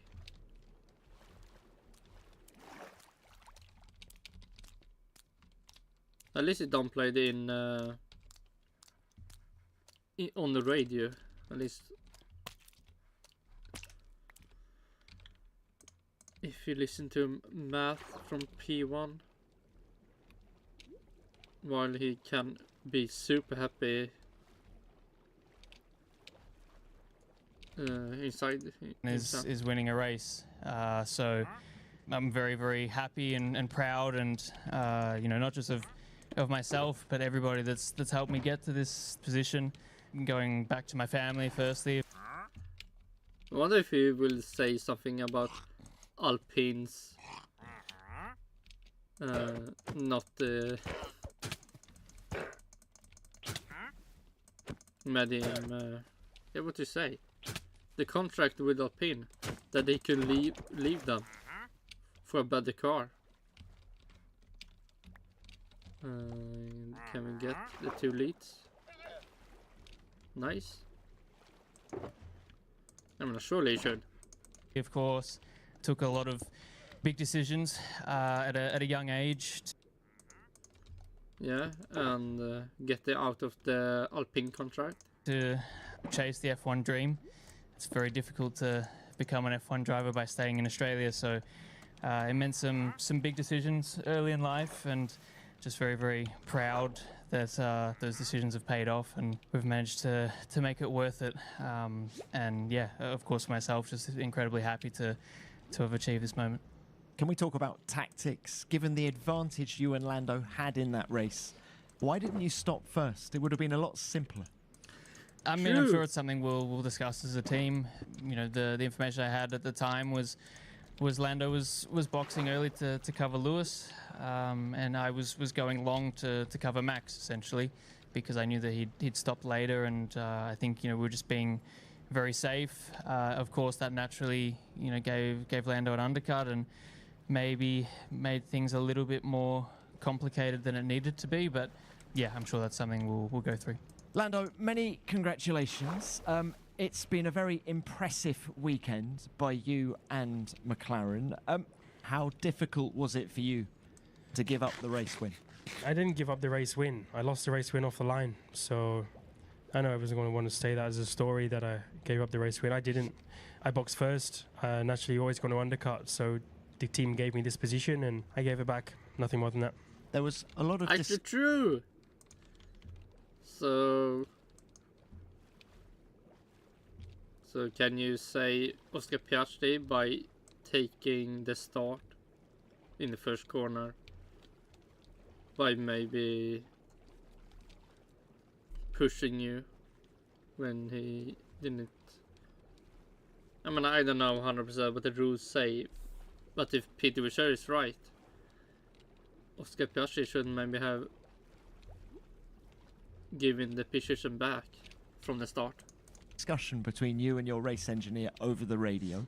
How seriously did you consider not giving it back? I mean, they're always going to go through your mind, because you got to be selfish in this sport at times, you know, and you got to think of yourself. That's priority number one, is think of yourself. And I'm also a team player, so my mind was going pretty crazy. Exactly what this guy did. This Mike Houghton, he just thought about himself. After Peter Collins crashed and died, he wanted to honor his friend to win the championship. That he then did, but then I don't know, some information about after he won the championship and stopped driving. I don't know if he got something, or something happened that made him, let's see. Yeah, something that made him I don't know how many years, but after that he also died.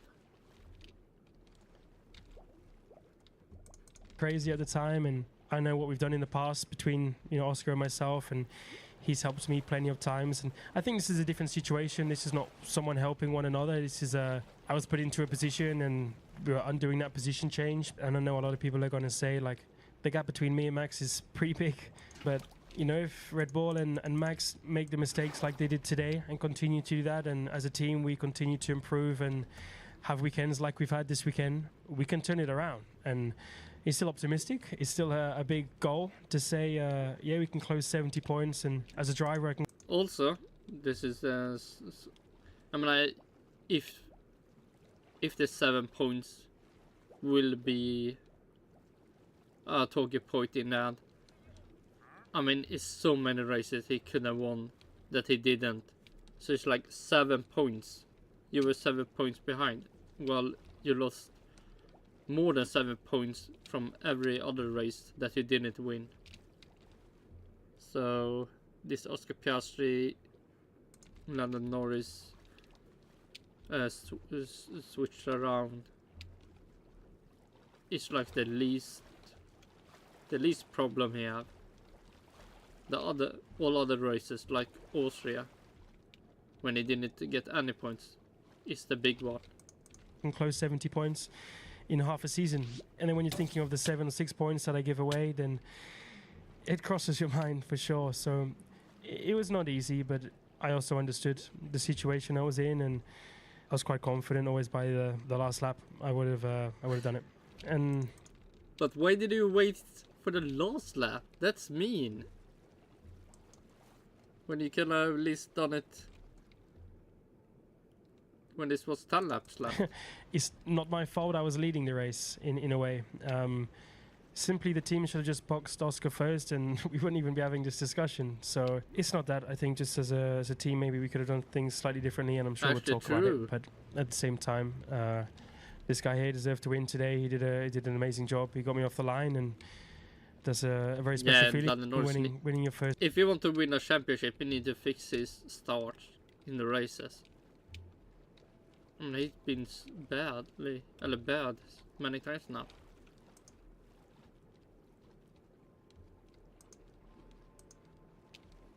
And also, you need to be like Oscar Piastri, be really fast. This race, I'll let him enjoy it, and you know, for us as a team, and to have the win, it's an incredible weekend for all of us. So I guess the key point is, should Lando have given that position back? Was he correct to do that? Should he feel hard done by? No. As far as I know, as far as I guess, it was already discussed before the start of the race. So I think that it was Peter Sir. What would you say about that? Can Lando Norris have already agreed to this? That he should give the back for Oscar Piastri? Everyone had a clear idea of what have to be done during the race if this situation arrive, and I think that he should, yeah. And I would say something, Tom. If you, I mean, Lando Norris said something that he lost the race in the first corner, so that the team order must have been the person that are first after the first corner. That's the one we will let win. So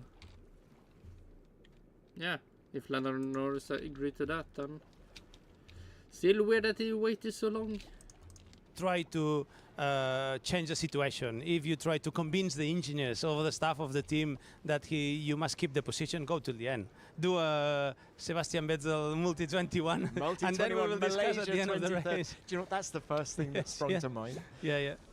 Also, there was a 1998 Spa when Ralph Schumacher and Damon Hill were. There was lots of radio traffic when, of course, Jordan won there.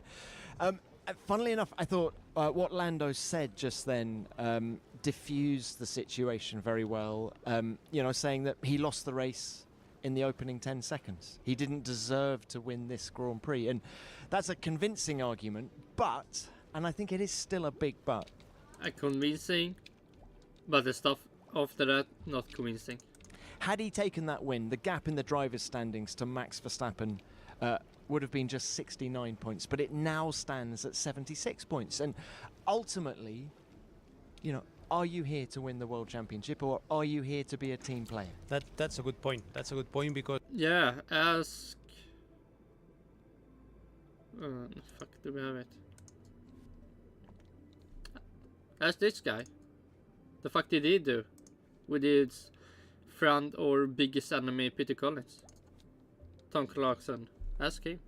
Because maybe they will miss that points at the end of the season. As the season is going, we have to expect that the things will get closer by the end of the season, and that points, it can be key if you are fighting closer to Max Verstappen. But I know, you know, maybe McLaren is stick on their principles on the races, and they are fixed on that, and they are still thinking that maybe they are not ready at that stage to say who's number one and who is number two, and I think they are following their philosophy on this, and I cannot say they are doing a bad job, but maybe from after what happened today, they know that they don't have two young drivers, and they don't have rising stars, they don't have rookies. They have a proper Formula 1 drivers. As a Formula 1 drivers, they want to win always, and they don't like the team orders, and they don't like. Wait, what? The fuck did he say? They don't have rookies. They have a proper Formula 1 drivers. As a Formula 1 drivers, they want to win always, and they don't like. Always. The fake news about Mike Horton and Peter Collins say something else. I mean, they were maybe a special in Formula 1 to maybe want to see each other win than themselves. But it's, I mean, They just proved that in F1 people can be friends and wanna see each other win races. But what do I know about this team fake orders, news and they from don't like to Ferrari? lose anything. So maybe from now onwards they will change. And also that I hope it will be. Lando Norris and Oscar Piastri will be the new Peter Collins and the other guy. That they can show that you can be friends. You can fight for wins and championship in the same team without doing anything like Alan Prost and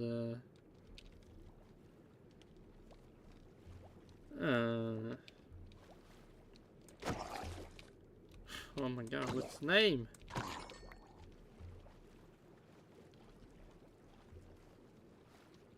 Oh my god, the name is just a blank.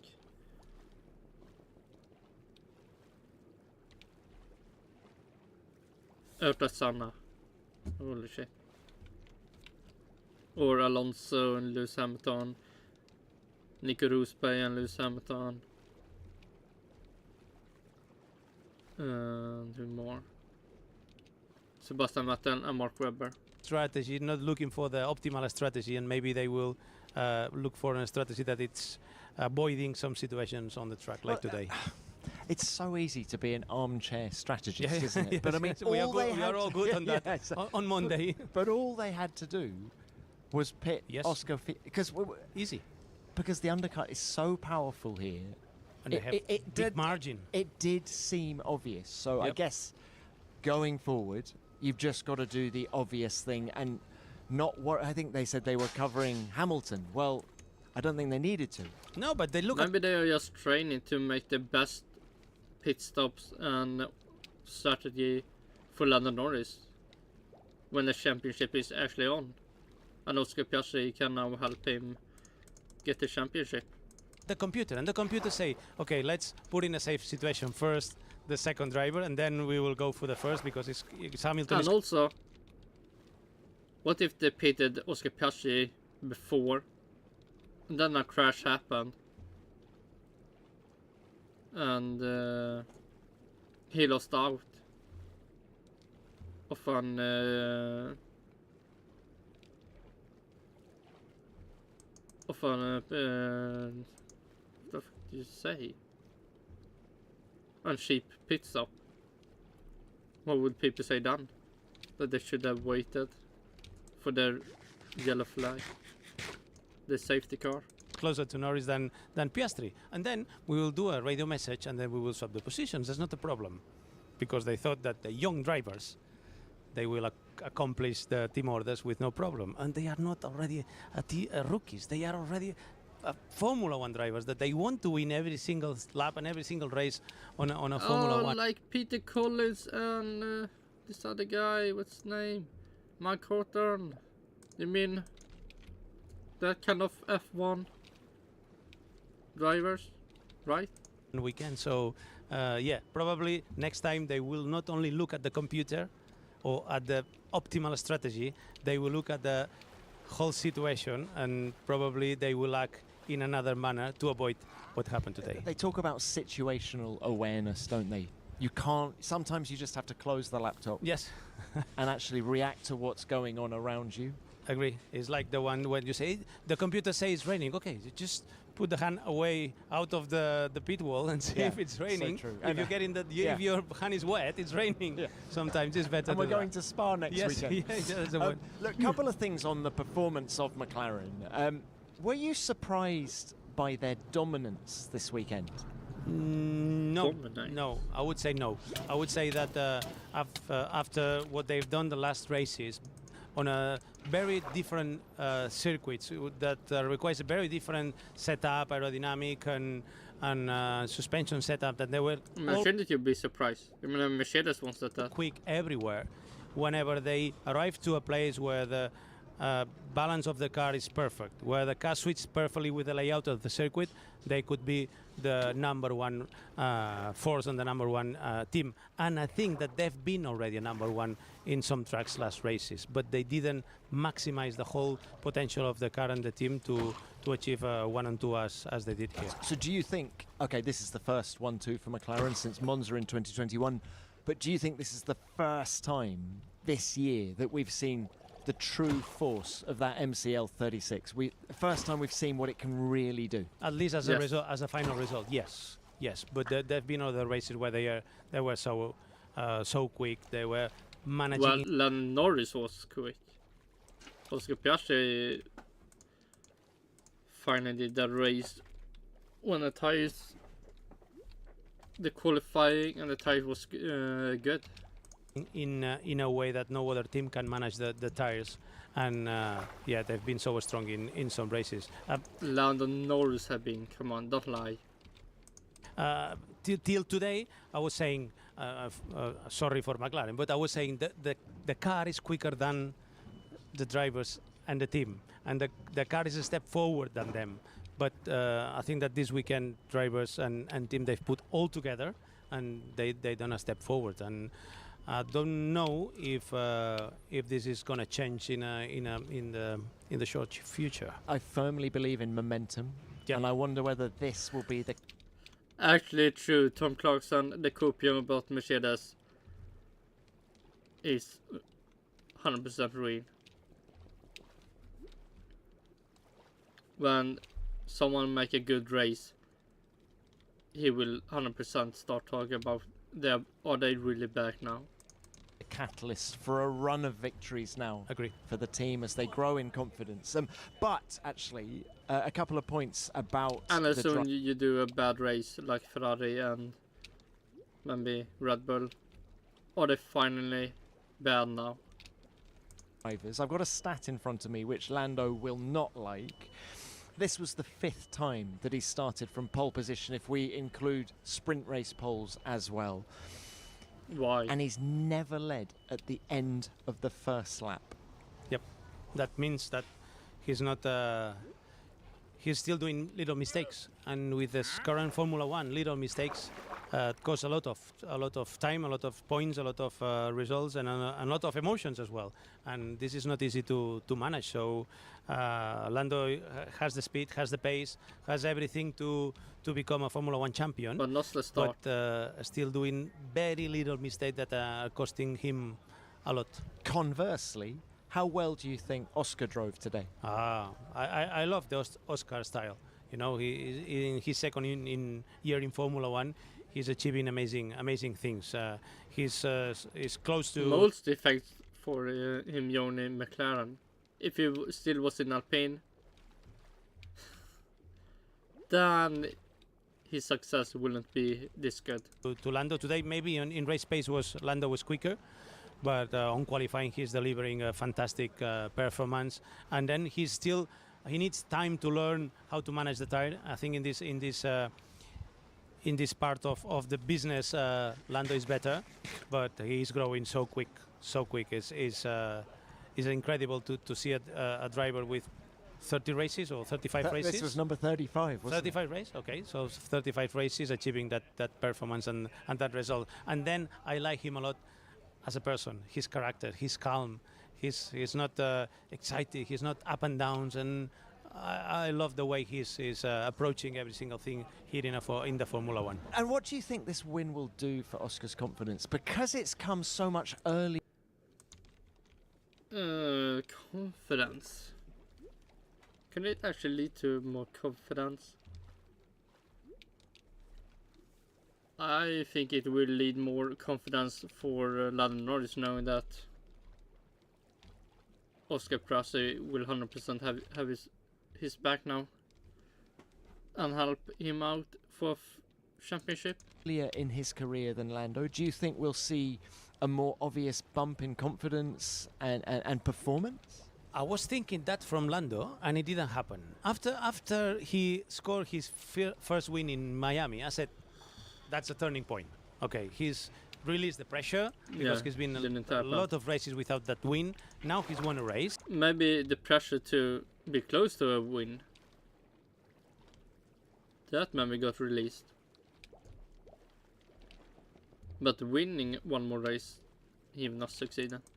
And now he is going to release all that pressure, and he will start to get more confident, and he will start to scoring more wins. But this didn't happen because there have been some opportunities on the last races and he didn't achieve.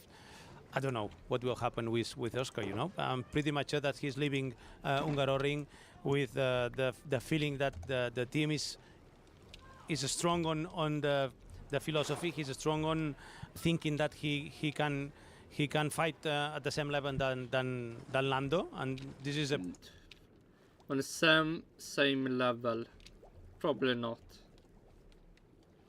but he can be close. A big push for him, I think, and he's starting to believe that he can do very good. If it was equally good, he would catch up with Landooooo, not lose more time to Landooooo. Things in Formula One. I'm pretty much sure that his confidence will grow. Up to where, I don't know.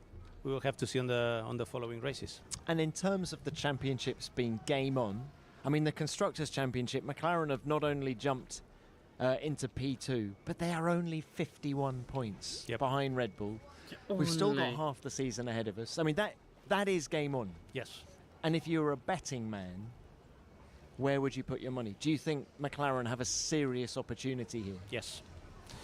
Not only because McLaren... And how can they? If Mercedes are back, Ferrari is back. Maybe Ferrari not back, but all the talk about Mercedes. Surely it's not on.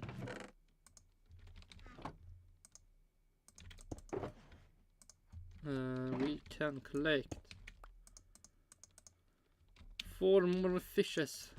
Because here Red Bull has brought let's say a big upgrade. At least let's put it in a volume thing, because sometimes big parts of a car just deliver a tenth, and then little things or bring more. I mean, if McLaren won Austria, Silverstone, then I would say 100% McLaren, or they can start fighting, but they didn't. They lost a lot of points. Time, but I think that part of that frustration from Maax is that they brought a new upgrade, a big upgrade here, and the car is not the quickest one. It's not in terms of race pace. So I believe that that McLaren is already there to stay. It's not a one-off. So yeah, Ferrari is still struggling. Mercedes has not done that big step where he can be quick everywhere in all conditions, and for me the team that is suiting better with all the conditions that we have seen in the last races and Spa next week is McLaren. Yes, I think so. They're still young as a team, not only for the drivers. I think that what Zach Brown has done with the team, with Andrea Stella, and all the change of philosophy of the team, it's still growing, so still things to learn for them, like today. And but the basis of building a winning championship team are there.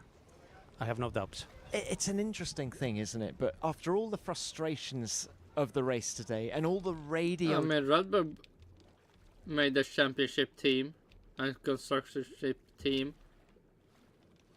and then 2014 they went from that.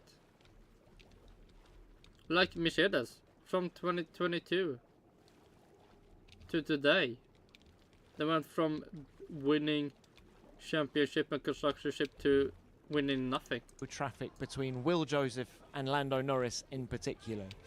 I actually think that McLaren as a unit will be stronger for having gone through the frustrations of today than if they hadn't gone through them at all. Because as you say, it's re-emphasized how strong they are as a unit and their principles about this is what we agreed before the race. We are sticking to these principles and nothing is going to change that. Yep.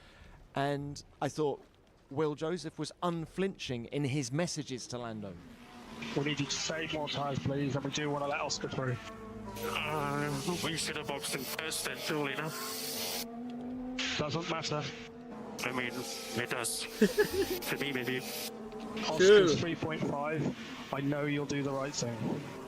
Tell him to catch up then, please. Lando, he can't catch you up. You've proved your point, and it really doesn't matter. He's on much bigger size. I'm trying to protect you, mate. I promise, I'm trying to protect you. The way to win a championship is not by yourself, it's with the team. You're going to need Oscar, and you're going to need the team. You need everyone. I was waiting for the radio button of Andrea Stella or Zach Brown saying, this is the big boss, and please let him go. And didn't happen. And this is even more interesting because, okay, I am the boss, but my job is not to let you know what you have to do. It's your engineer who's saying, come on, this is what we have to do as a team.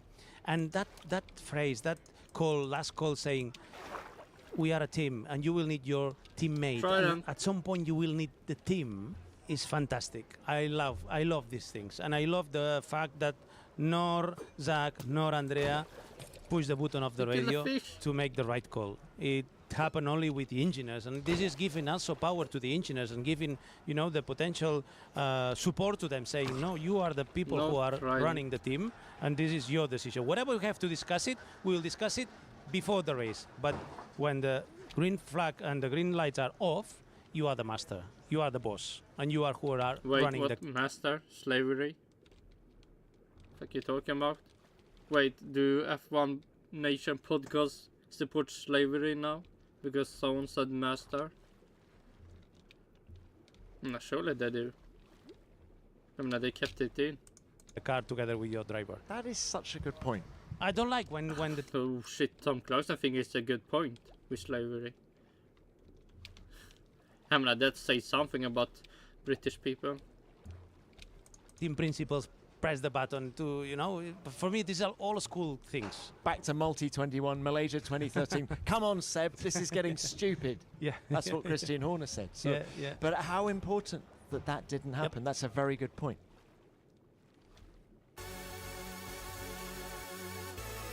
Lewis Hamilton claims his 200th podium in Formula One. Couldn't have done it without you guys.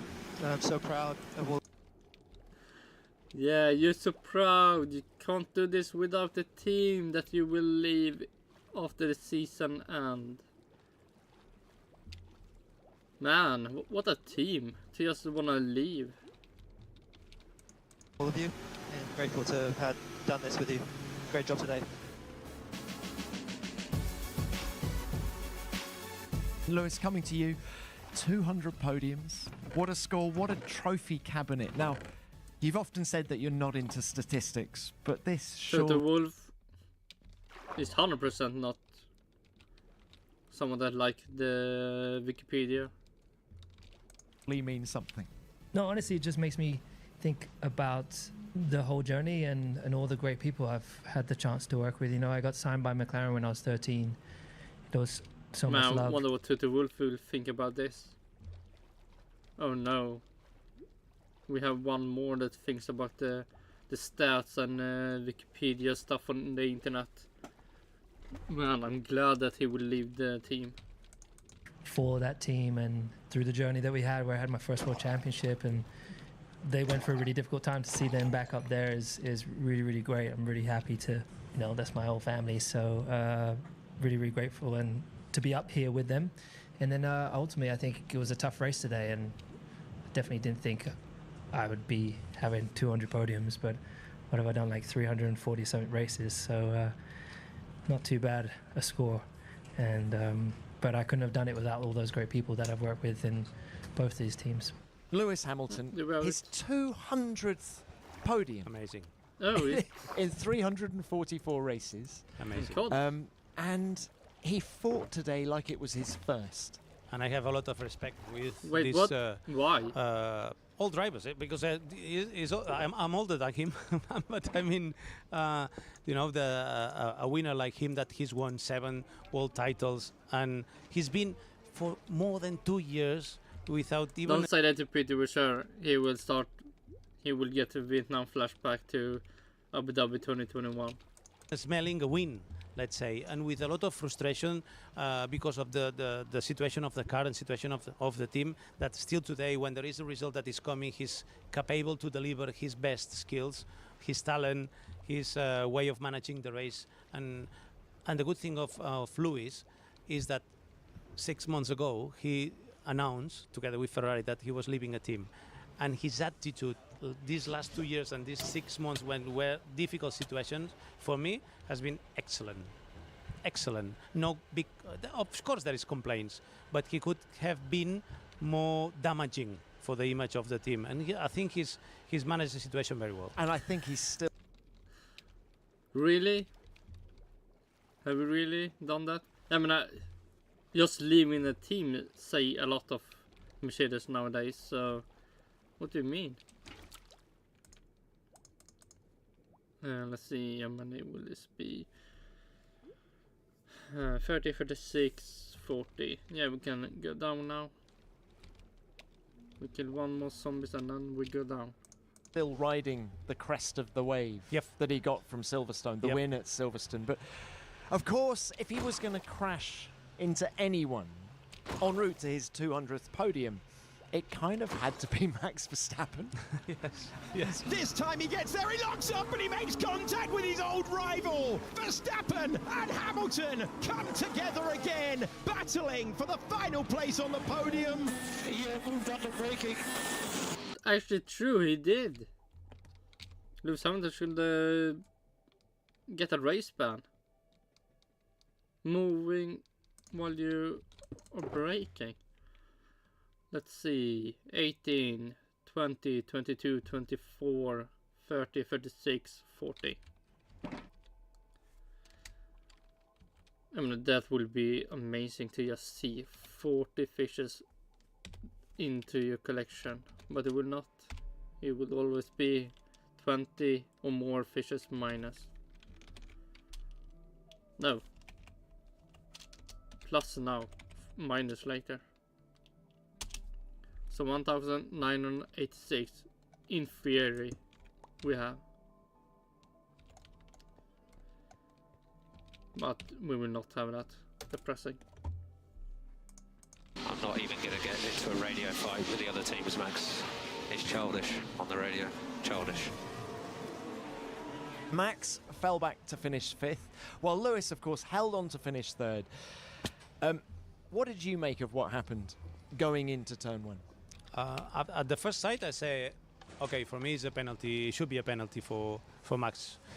If we judge the incidents like that without taking in account the consequences, for me, he was not under control of the car. He blocked the front axle and he crashed to a driver that was turning into the corner. So for me, at the first sight, it was a clear penalty. But you know, sometimes.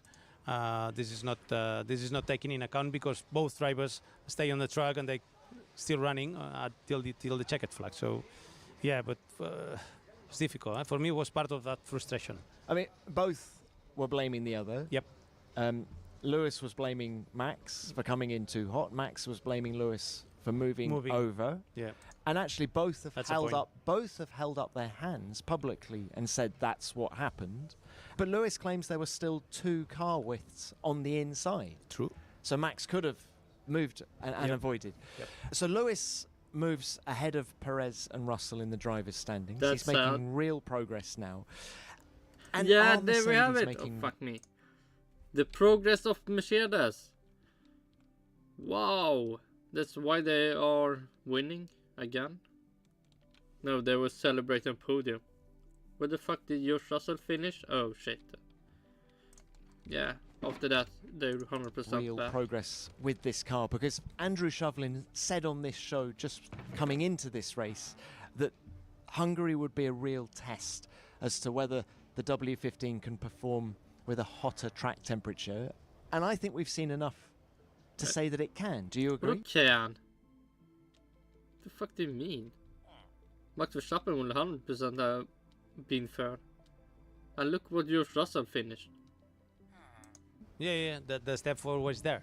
That is good to see that he's performing well or performing better in lower temperature conditions as in Silverstone, for sure.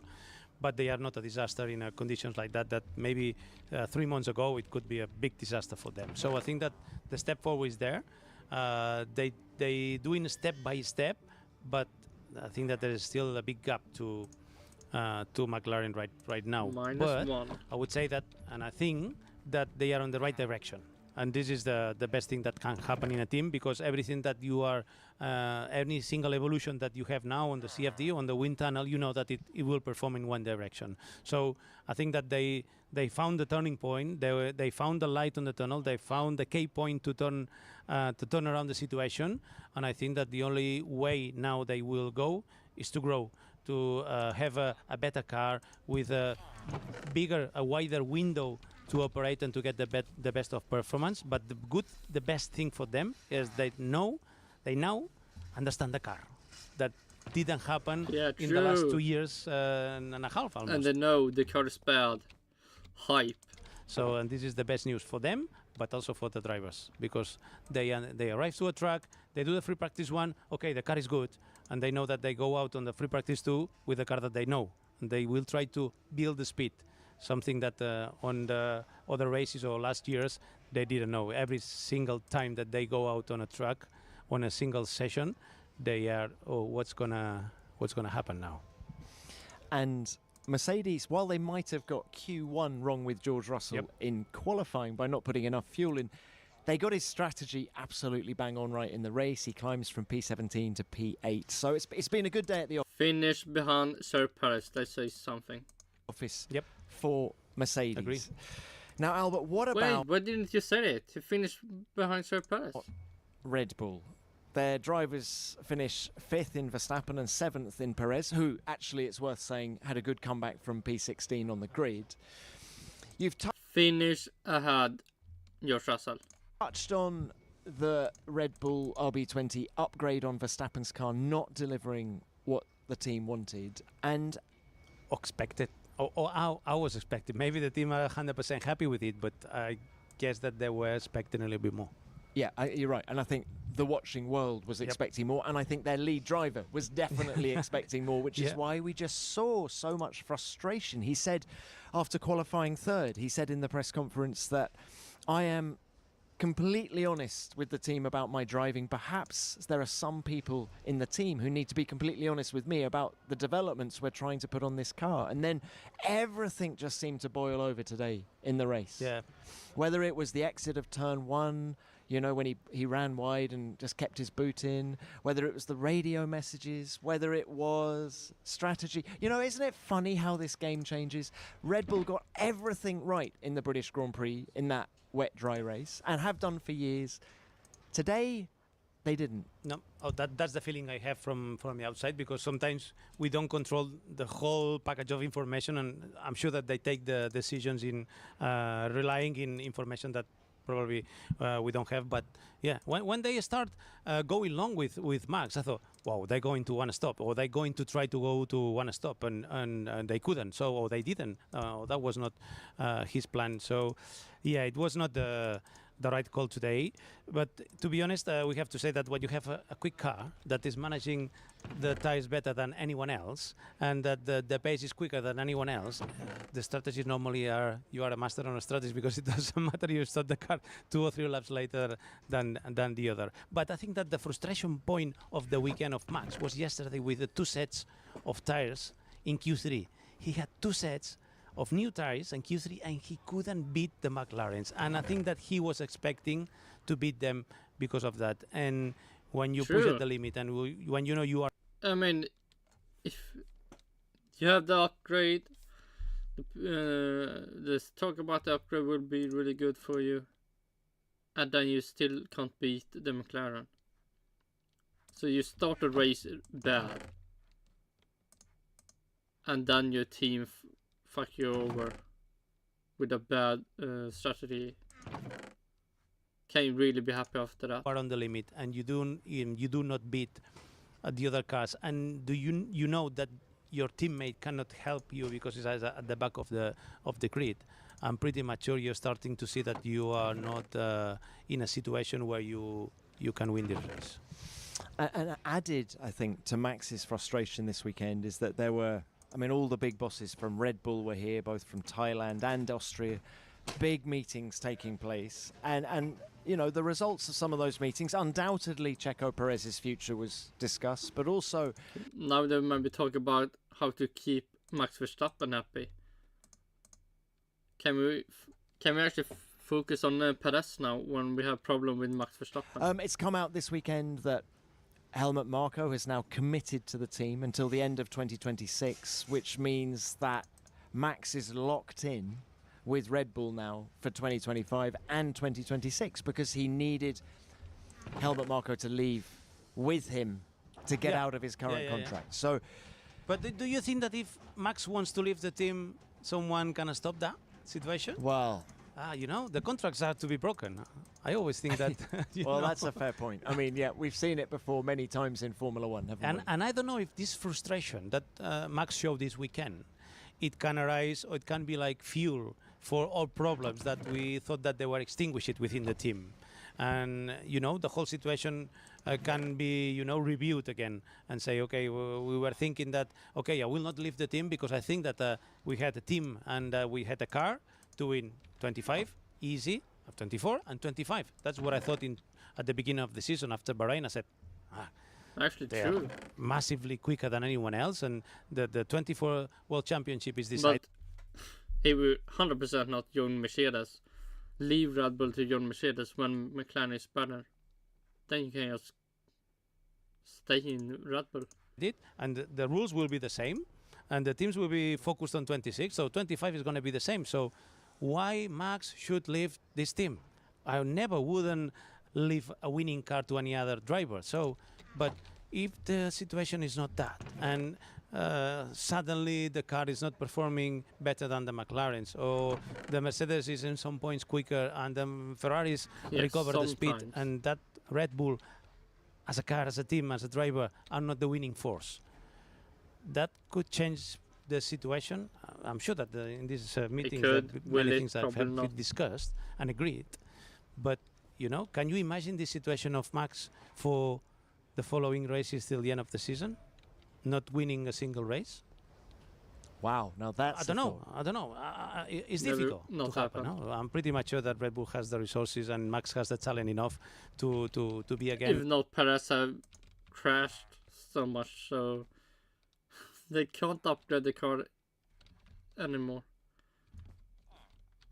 That will be depressing. At the top, but if this happens, what can happen there? I don't know. Look, you mentioned Checo's future. He had a very tough run coming into this weekend, and then when he puts it in the barrier in Q1, the head shaking from Christian Horner on the pit wall, the frustration just boiling over. Helmut Marko then comes out on the record is saying we are going to make a decision about Checo after the Belgian Grand Prix next weekend. And then I put a few phone calls in and I spoke to a few people. Prior to the race, prior to today's race, the feeling very much is that Daniel Ricciardo was going to get the bump up from VCARB to join Max Verstappen for the Dutch Grand Prix, and that Liam Lawson will get the second VCARB alongside Yuki Tsunoda. Now, none of that has been confirmed. I'm just wondering now, on the strength of Checo's race today, qualified 16th after putting it in the wall, he jumps up to 7th in the race. Is that enough to convince them to keep him? I don't think so. If they took already the decision, I don't think that, you know, scoring that result is enough. Is enough to calm down a little bit the things. It will be enough if he goes to Spa and he get into at least the Q3 and score a good points for the team, and then this for sure that will relax everything a little bit. I don't think that changing Checo for Daniel will change the... I mean, if Daniel have a really bad race, then maybe Perez can stay for some more races. Things that much, I will say. I'm not sure. Obviously, Checo needs to do a step forward. He needs to deliver better what he has done yesterday, for example, or in Monaco. You cannot crash the car in Q1 when it's not needed to push. But I'm not sure if Daniel coming back to Red Bull will improve a lot the situation. So for me, what Red Bull should do is to try to help and to push and to give as much confidence to Checo to recover his moment. That's for me the best situation for everyone. It's a good situation for Checo. It's a good situation for Maax as well, because I'm pretty much sure that Maax is happy to have a better Checo next to him, not this one. But also there is a big commercial things behind everyone. There's sponsors from Checo in the team. Mexico and the States is a big market for everyone. So I think that there is a lot of points that that changing a driver in the middle of the season, for me, is a very dramatic situation. They've done it lots, though. Yeah, I know. They've got done form on many that times. front. Well, these times I would say was maybe more easily to do. Checo Paris can be slightly harder. They done other times. I think most Red Bull drivers dread the summer break unless you're Max Verstappen. But when these things happen, I was always thinking that the thing that is coming was better for the present and for the future of the team. And I'm not sure that bringing Daniel to the team it's the best solution for the present season and for the future of the team. So I think that if they feel the urge to replace Checo, would you promote Yuki then, or would you put Liam Lawson straight into the big team? That's a good point for me. Put Liam. Liam has delivered a good performance when he was required to drive the car last year. I think he delivered well, but I don't know if he's ready to go next to Maax. It's not easy to be next to Max Verstappen. He's a very good driver. So. Not sure. I don't see Yuki Tsunoda going to get promotion. I believe more Ricciardo, and then Liam Lawson can be in the underside. I completely get your point about the best solution is to improve Checo. Yep. But at least publicly, that is what they've been very consistent in their support of him. Mm-hmm. And I felt what Helmut Marko said before the race here in Hungary about we're going to make a decision. That was the first chink in the armour, if you like. That's the first public statement of a slight lack of support. Interestingly, though, that immediately after he makes that statement, Checo actually drives a really solid race. But it's so hard, isn't it? Nice. You know, with McLaren just 51 points behind now, they need two top drivers, don't they? But you see, for example, this year, Daniel Ricciardo has had a lot of up and downs as well. And he was on the edge as well of leaving the team because he was not performing well, or Tsunoda was stronger and quicker than him. And then suddenly he reacted. When he was on the limit, he reacted again. And after they changed the chassis, he scored a good result, but then he went behind again, Tsunoda. So, not sure. It's not easy. It's not easy for Red Bull to take that decision. Do you know what? It just makes next weekend's Belgian Grand Prix just a mouth-watering prospect, because there are so many subplots that people are going to be watching out for. It's what's going to happen with the strategy at McLaren. Carlos Sainz. Who's more? There's maybe just Carlos Sainz that can decide anything. I mean, he still have not decided yet. Like, how much longer will he wait? I mean, surely he will after the summer break sometime go out to say something. Checo, last chance saloon. Can he do enough to keep with the team? Probably one Perez. When the information of how Red Bull will do with Perez, then maybe Carlos Sainz will sign for some team. Daniel Ricciardo has had a good qualifying, particularly here in Hungary, and is he going to put in a stunning performance that means they can't turn him down? And so much, there's so much. Yep, that's the wonderful thing about Formula One. We are in a fantastic momentum.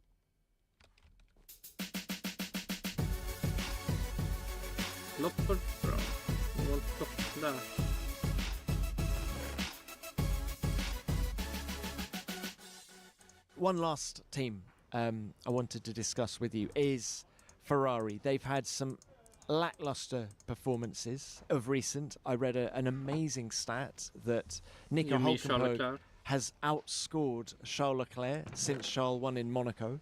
With the same engine. With the same engine. And other parts. Yes, engine, gearbox, and everything. technology. Yeah.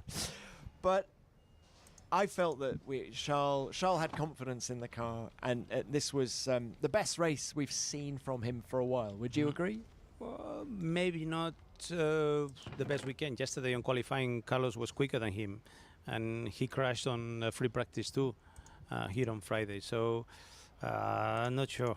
But did you see anything from him in the race today that made the race you... was good. His pace was good. His pace within the Ferrari team, it was a good pace. He was doing a long runs with a very good pace, and he was scoring a good race, definitely. But I'm expecting more from Charles. A driver that is capable to do an amazing weekend like in Monaco, smashing the chrono on free practice 1, 2, 3 quali, and not doing any single mistake during the race.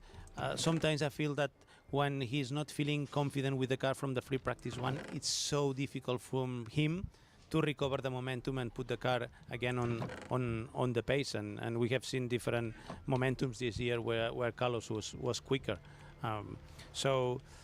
Still looking for that big step that Charles have to do. I'm expecting more from him because he's a so talented driver and he has a lot to deliver. But sometimes I'm thinking that this big and final step as a Formula 1 driver has not been done yet. If it's because of the car or because of the team, I don't know. The car, but I'm still 100% the car. Expecting more from him. Are we talking about one lap performance, or is there consistency? That you remember the Max Verstappen that came in Formula 1 as a rookie, and he was capable of the best, and the day after capable of the worst things, and then suddenly he starts to rise the lowest points to get closer to the top. I mean, he's like Lewis Hamilton. If the car is good, he's good. If the car is bad, he's bad. And amazing, and to deliver that amazing performance all time, that sometimes I don't see that point yet from Charles. But still maybe because the things around him are not on the right spot. He's one of the most self-critical drivers on the grid. He's very harsh on himself. Yes. Publicly as well as I'm sure privately. Like Lando sometimes. I like drivers that when they do a mistake, they understand that the things must be better. But sometimes I think that they need to do it in closed doors, at home, with the people that is working together with him, with the team. Sometimes making these things public, it doesn't make you stronger. Maybe him needs to show that frustration in that manner. But there's nothing wrong with saying that I've done a mistake. Everyone done a mistake. Even Max Verstappen, that we thought that he was not human till days like today, do mistakes. And I think it's good to recognize that mistakes, but to learn from these mistakes. That's the most important thing. Do mistakes. Have the knowledge of what had happened and why, and try to learn and improve. Charles' new teammate in 2025 is the king of consistency, isn't he? Yeah, and I'm pretty much sure that he will arrive really motivated to Maranello, and it will be nice to see how shocking can be for Lewis to arrive to a Latin team, a Ferrari. That the manners are so Italian, so Spanish, so Latin manners. It's going to be interesting to see how both cultures match in the way that they can achieve good things. But I think for the Formula 1 is a fantastic movement. I'm sorry for Carlos, but for the Formula 1, for Ferrari, and even for Lewis, it's going to be a fantastic momentum to see him on red colours. Really? Quick one on Carlos. Any developments, any movements on where he's going to be next year that you've heard over the weekend? No. I think he has all the information. He said that he has all the information to take the decision. Yeah. But when there is... Yeah, he have all the information. That's why he can't give any information about what he will do. Sounds like fucking a lot of bullshit. Things but that are still happening, and when you thought that some doors are completely closed and suddenly they open again, the things that are going on Red Bull, or the things that are moving as well in Mercedes. Antonelli has won a race today. Actually, Another we race, must say second that. in It was in the a row. first feature race Yes, win. feature So he race, won. yep. He won the sprint last time out at Silverstone, but he actually dominated the feature today. It was the first. Well, why did it dominate? Well, the people that started with the red tires pitted early because of the safety car. Then, when he wanted to maybe pit, another safety car happened. So when he pitted, he had really good tires for the end, and that's why he easily won that.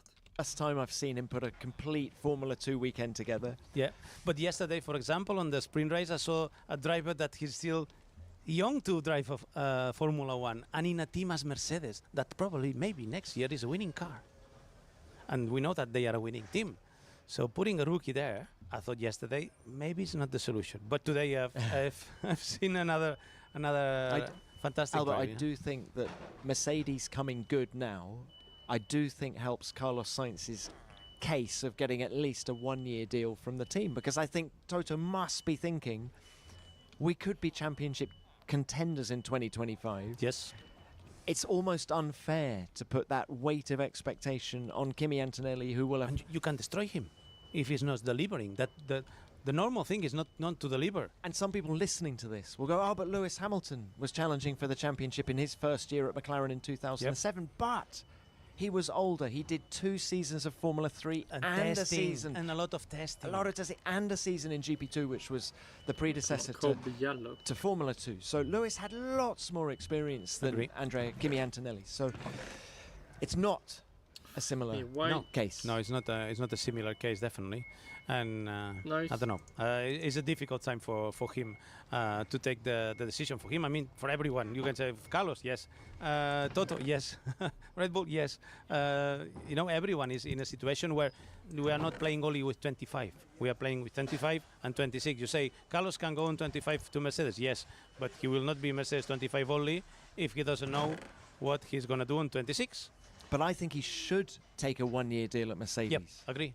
100%. You've got to go for performance ahead of anything else. And George Russell's contract's up for renewal at the end of next year. Maybe Carlos can persuade Toto that he's the guy that he's got to keep and not George Russell. Who knows what's going to happen in Formula 1? It moves so quickly. Wait, keep Carlos Sainz... Wait, the fuck? Then George Russell? Really? Maybe Carlos can persuade Toto that he's the guy that he's got to keep and not George Russell. Who knows what's going No, that will never happen. Carlos Sainz isn't that good. Fuck that. Happen in Formula 1. It moves so quickly. In your brain, yes. So the top 10 looked like this. Oscar Piastri took his first win in Formula 1 and was followed home by McLaren teammate Lando Norris, giving the team their first 1-2 since Monza in 2021. Lewis Hamilton took an incredible 200th podium in third, while Leclerc took his best result since Monaco in fourth. Verstappen came home in fifth, Sainz was sixth in the second Ferrari, and then it was Perez who made up 9 places from his starting position. Russell was another big climber in 8th place, and Tsunoda was 9th and Stroll 10th. The top 10 in the Drivers' Championship sees Verstappen leading on 265 points, 76 points ahead of Lando Norris in second. Leclerc sits third on 162, 8 points ahead of his Ferrari teammate Sainz in fourth. Piastri is fifth, only 5 points further back, and Hamilton now sits sixth, 1 point ahead of Perez in seventh. Russell is eighth, and the 2 Aston Martins round out the top 10, Alonso ahead of Stroll. In the Constructors' Championship, things are hotting up nicely. Red Bull still lead, but they're only 51 points ahead of McLaren in second. Ferrari are third, 81 points ahead of Mercedes in fourth, who are on 241 points. And then there's a big jump back to Aston Martin in fifth on only 69 points. But then it gets tight. VCarb are 6th on 33, Haas are 7th on 27, Alpine are 8th on 9 points, Williams are 9th on 4, and Sauber have yet to score. Look, final one before you go. Driver of the day. here in Hungary, Albert, who would you go for? I must say Oscar Piastri. Yes. So this is a momentum that he will remember, and we will remember for a long time. You know, the first victory is a very special moment for them, but I think it's a very special moment for the Formula One. 7 winners in 13 races. That's amazing. That means that Formula One is in an amazing moment, not only for the support of the fans and the attention that in all the media of all the people and all the people that's following the Formula One, also for the momentum that is internally with the competition, with different winners, with very close gaps between teams, and that makes us to go to Spa with a lot of expectations. Now, you tell me, Albert, put your money at, I don't know. You know, it's hard, isn't it? It's hard. Last year was so easy. Yeah. You know, I was doing something for Santander where I was saying, who's going to win this weekend? I was, successful almost every weekend. It was so easy.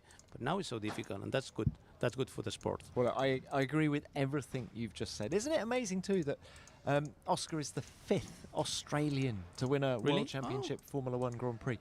Look, so I second everything you've said. You're counting those 5 drivers. I'm 4th, huh? Mark. Should we go in chronological order? Okay. So we'll start with Jack Brabham, Alan Jones, Mark Webber, Daniel Ricciardo, and Oscar Piastri. Yeah. There we go.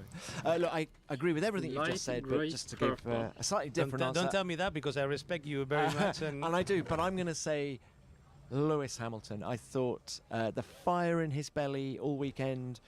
He wanted that 3rd place like it was his first podium, and I have so much respect for that. The longevity of the guy, the feistiness, the competitiveness. 8 wins here. I know. I'm sure if you said to Lewis at a quiet moment, you can drive one track for the rest of your life, I'm sure it would be this one. He just loves this track. Well, he'd probably say... Yeah, it was Silverstone. You fucking retarded. Silverstone as well. No, without the crowds. Without the fans. Albert, thank you so much for your time. Great to review this race. Pleasure. I'm sorry who's been damaged for my my words, but always with a lot of respect for everyone. Now, for more reaction and analysis from Hungary, go to Formula1.com or the official Formula One app. And we will, of course, be back next Monday from the Spa-Francorchamps paddock with our review of the Belgian Grand Prix. That's going to be a very difficult one to call. But for now, thank you for listening. And F1 Nation is produced by Formula One and Audioboom Studios.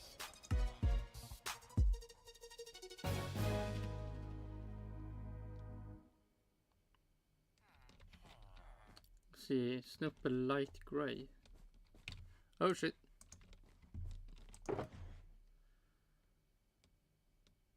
And we have Snooper, yeah. Boring. Let's see. A light blue. Snooper light blue.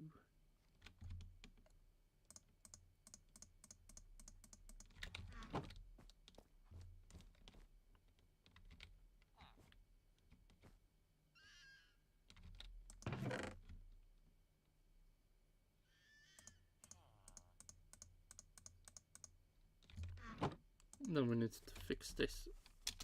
Stupid. Snooper light blue.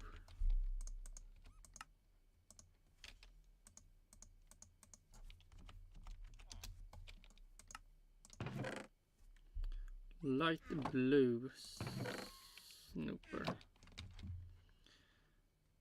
Okay. Oh, only the last one left.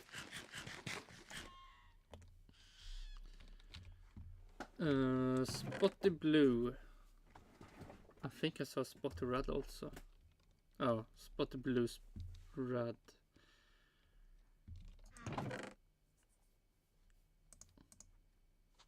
Spotty pink gray.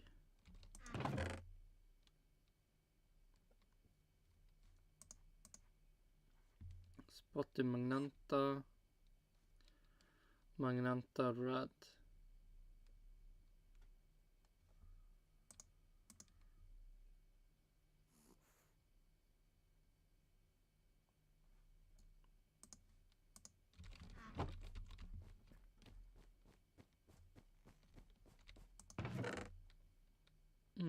Shit, we need to move everyone.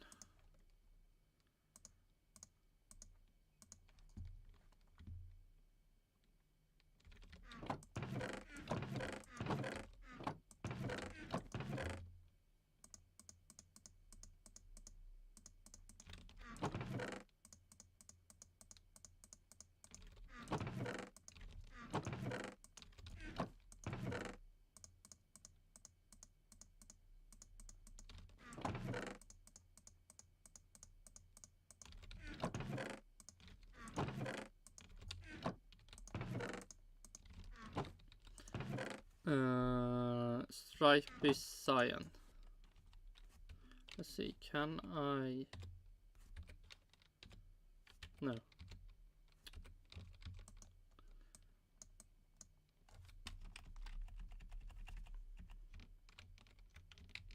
No.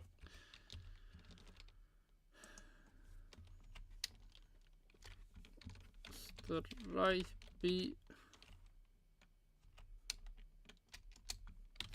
Cyan.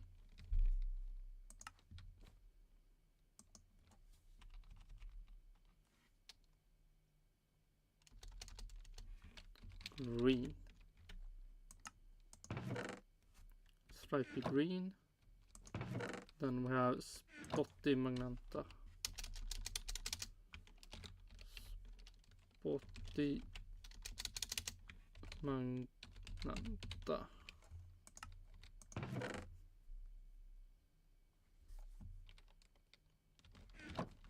Okay, then we have spotty blue, spotty pink, pink gray.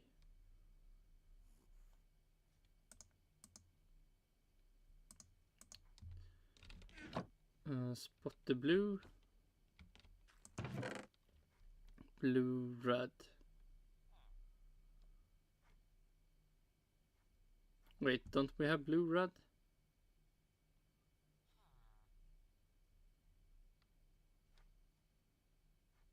Apparently not.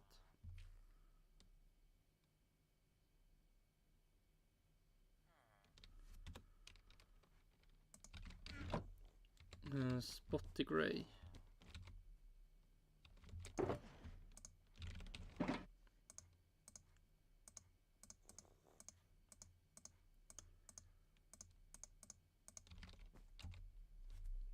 Oh no.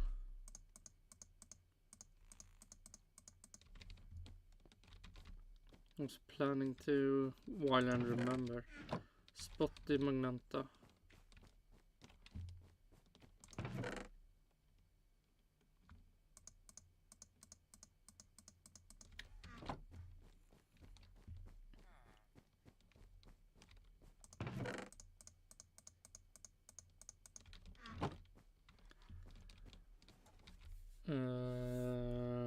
Stripey. Lime white. No. Stripey brown. Brown pink.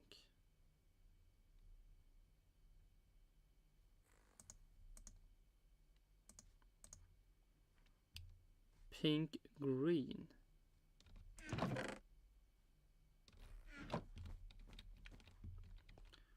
Playfish pink.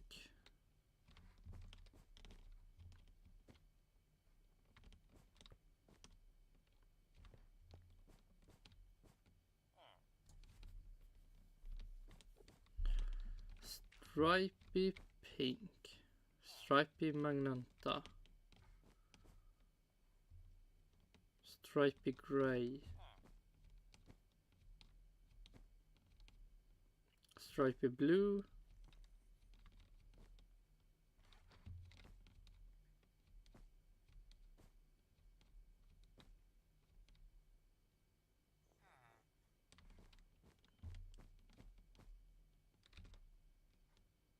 Stripey pink.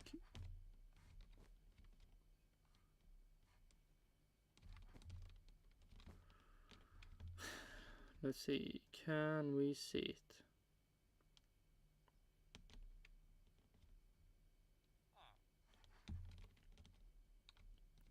Stripey pink green.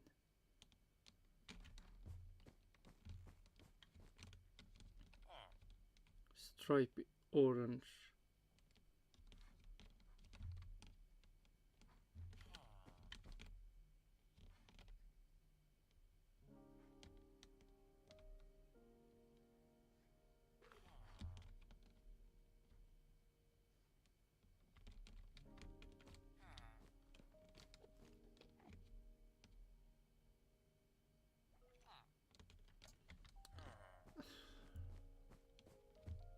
Yeah, not really see. Stripy, pink, green.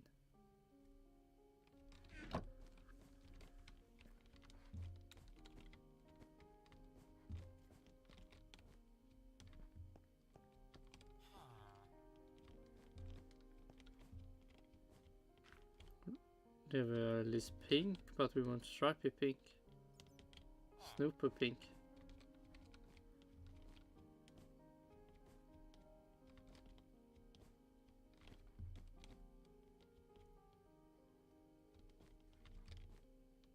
Spotty pink.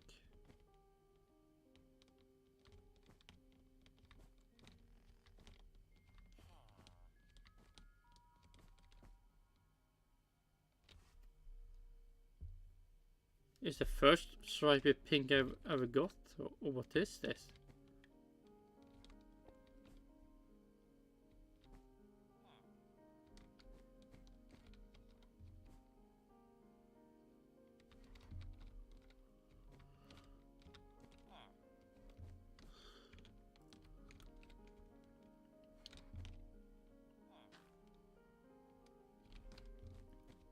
Nope, this must be the first. Really?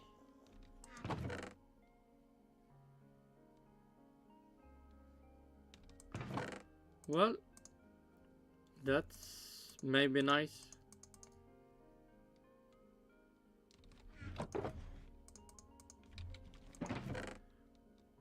Light gray, light blue.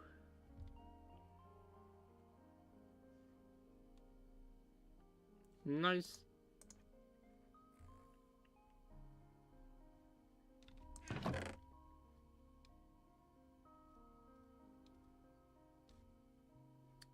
Sunstreak gray.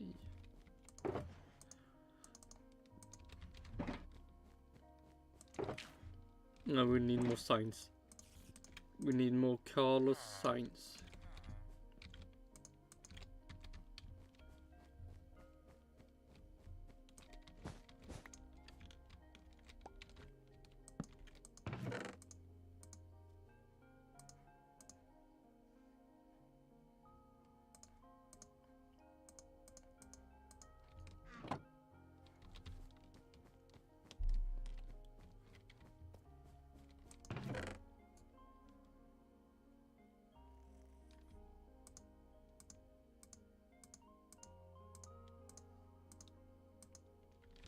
I believe it was light grey. And it was light grey, light blue.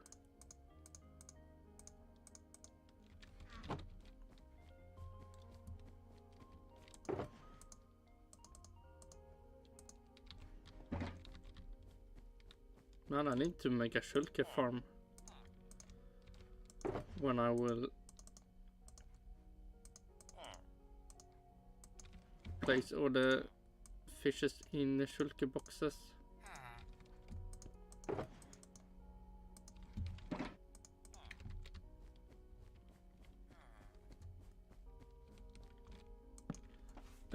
Let's see. Sunstreak. Sunstreak. Light gray. Light blue was the one I placed down. Yep, light gray, light blue.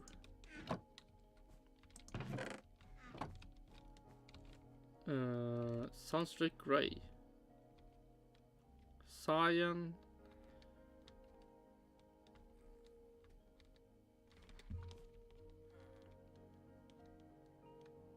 Cyan, we want gray.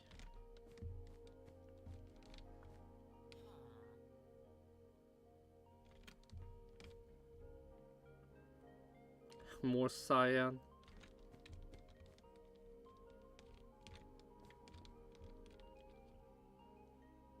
Gray dasher, but we want a gray sunstreak. Gray barely. Brightly, I mean. There is sunstreak. Gray magenta. So minus 25. No. 24. 18, 20, 22, 24. 24 minus 24.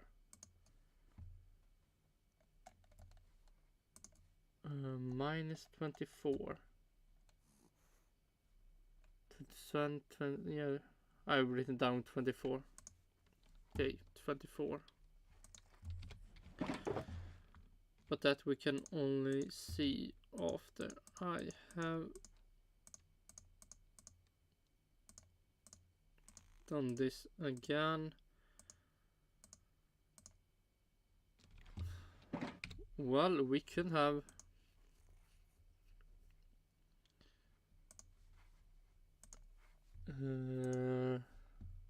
green. Kym Illman. What is things about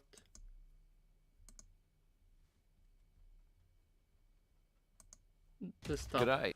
Yeah, good day, mate. G'day. Oscar Piastri wins his first F1 feature race. It should have been a momentous occasion. Instead, it turned out to be a nightmare. Was it? McLaren let both of their drivers down yesterday in the Hungarian Grand Prix. What happened? Well, on lap 45, with Oscar leading, the team made the call to pit Lando, and then Oscar came in 2 laps later. That resulted in Oscar losing his lead to his teammate. That's when the drama started. The pit wall asked Lando to give the lead back to Oscar. Lando pushed back. There was radio chatter between the pit wall and both drivers before Lando finally yielded a couple of laps from home. But by that stage, a lot of the damage had been done. McLaren fans were divided. Some were angry that he had to give back his lead, others angry that he didn't do it immediately. Oscar was the meat in the sandwich. Earlier in the day they had a team meeting and it was agreed that if this scenario played out, the lead would be given back. But obviously if you're facing your second career win, it's a tough thing. But he did give his word and he did give up the lead. Oscar goes on to win, but by then the luster had worn off. On the podium, I was looking to see whether Lando would shun his teammate, because obviously he would have felt aggrieved, and while he was quick to thump his bottle of bubbly on the podium, he completely bypassed Oscar and went for the team representative. Now you have to remember that Oscar had already apologised to his crew on the team radio for winning in that style. This wasn't a race win for him, this was his first race win, and he deserved to celebrate it with enthusiasm and excitement. He was robbed of that opportunity, and the team has come out looking very poor in all of this. I went to the McLaren Engineering motorhome post-race and found team principal Andrea Stella addressing a large contingent of media from the steps, and he was copping some tough questions. And did you see Nico Rosberg give him some very frank advice in their on-screen interview? Nico was up front. He said, you need to give very clear, strong instructions from the pit wall to those drivers. And to his credit, he accepted that advice, because I think you have to agree that a team principal who's just got himself a 1-2 result in a Grand Prix, and that hasn't happened, has it, for some time, should be celebrating, not fending off tough questions and advice from others in the industry. And going back to the podium, Lando should have been sharing that podium glory with Oscar, and Oscar certainly deserved to feel on top of the world, instead of feeling like a chump. Now, I know that Lando approached Oscar while Oscar was still in his car in Parc Fermé, and at that time I thought, well, that's a good sign, because I thought he might have completely snubbed him. But the whole post-race mood was nothing like what it should have been. True. Oscar did head to his crew, who were right next to me, and thank them for their efforts. And was I expecting Oscar to jump into his crew's arms like Lando did in Miami? Well, yeah, but at the time, I didn't know what I know now, having heard a lot of team radio and spoken to a lot of people. So now I understand why that didn't happen. I also don't think that his managers, Anne and Mark Webber, were there on Sunday. They were there earlier in the week, and I didn't spot either of his parents. So really, he had a few people outside the team to celebrate with. I was also keen to see how Lando would react in Parc Fermé. He did go over and thank a lot of his crew around the car, and then he came over to the crew next to me, and I really think this picture here sums up his emotion. I don't know if that's a tear in his eye, but certainly he wasn't happy on coming second. In general, I think Lando, Oscar, Andrea and many of the team were just left on a downer after a 1-2 result. And as strange as it sounds, I don't think Oscar's going to look back at this victory with much joy at all. Anyway, moving on to post-podium, It was off to the cool-down room, and then about 15 minutes later, the drivers were escorted out to the TV media pen. Then about 5:42, it was off to the press conference. Well, it was a little bit earlier for Lando and Lewis, because they'd answered their questions in the media pen well earlier than Oscar. And when Lewis came in, he did say to Lando, "Oh, I've got to go up to the stewards. Max is claiming this," and they had a bit of a joke about it, that the gist of it was that's a bit rich coming from Max Verstappen. And I'll get to Max a little bit later in this video. But because of that steward's inquiry, Lewis had to leave the press conference early, which left just the two McLaren drivers facing questions. And thereafter, it was down to a celebration in pit lane. And the McLaren celebration struck me as a bit of an anticlimax, because it's pretty much just a photo shoot, whereas if you do a Red Bull or a Mercedes, when they win their races, there's spraying of stuff and pandemonium erupts afterwards. But at that time, Oscar was still covered in champagne from the podium. So he's headed out the back of the McLaren hospitality suite to jump in this bath. And I didn't realise he was out there, but then I noticed his security guard and one of his PR people were moving this rolling board, shielding something. And then sure enough, out from behind that comes a towel-wrapped Oscar Piastri. And I'd like to say that I hung around long enough to say goodbye to him as he left shortly thereafter, but I didn't. I had to go and do something else, and when I came back, I was only gone 3 minutes. I'd missed him. I had noticed that a lot of the TV networks in Australia this morning were all excited about Oscar's win, and even crossing down to a go-kart track that he spent much of his youth at in Victoria, where there is a straight called Piastri Straight. And being such an exciting day for Australians, I must admit I did have a tear in my eye singing our national anthem. I hunted around the back to see how many Aussies I could find that work in Formula One. I found Carl Reindler, he is the medical car driver.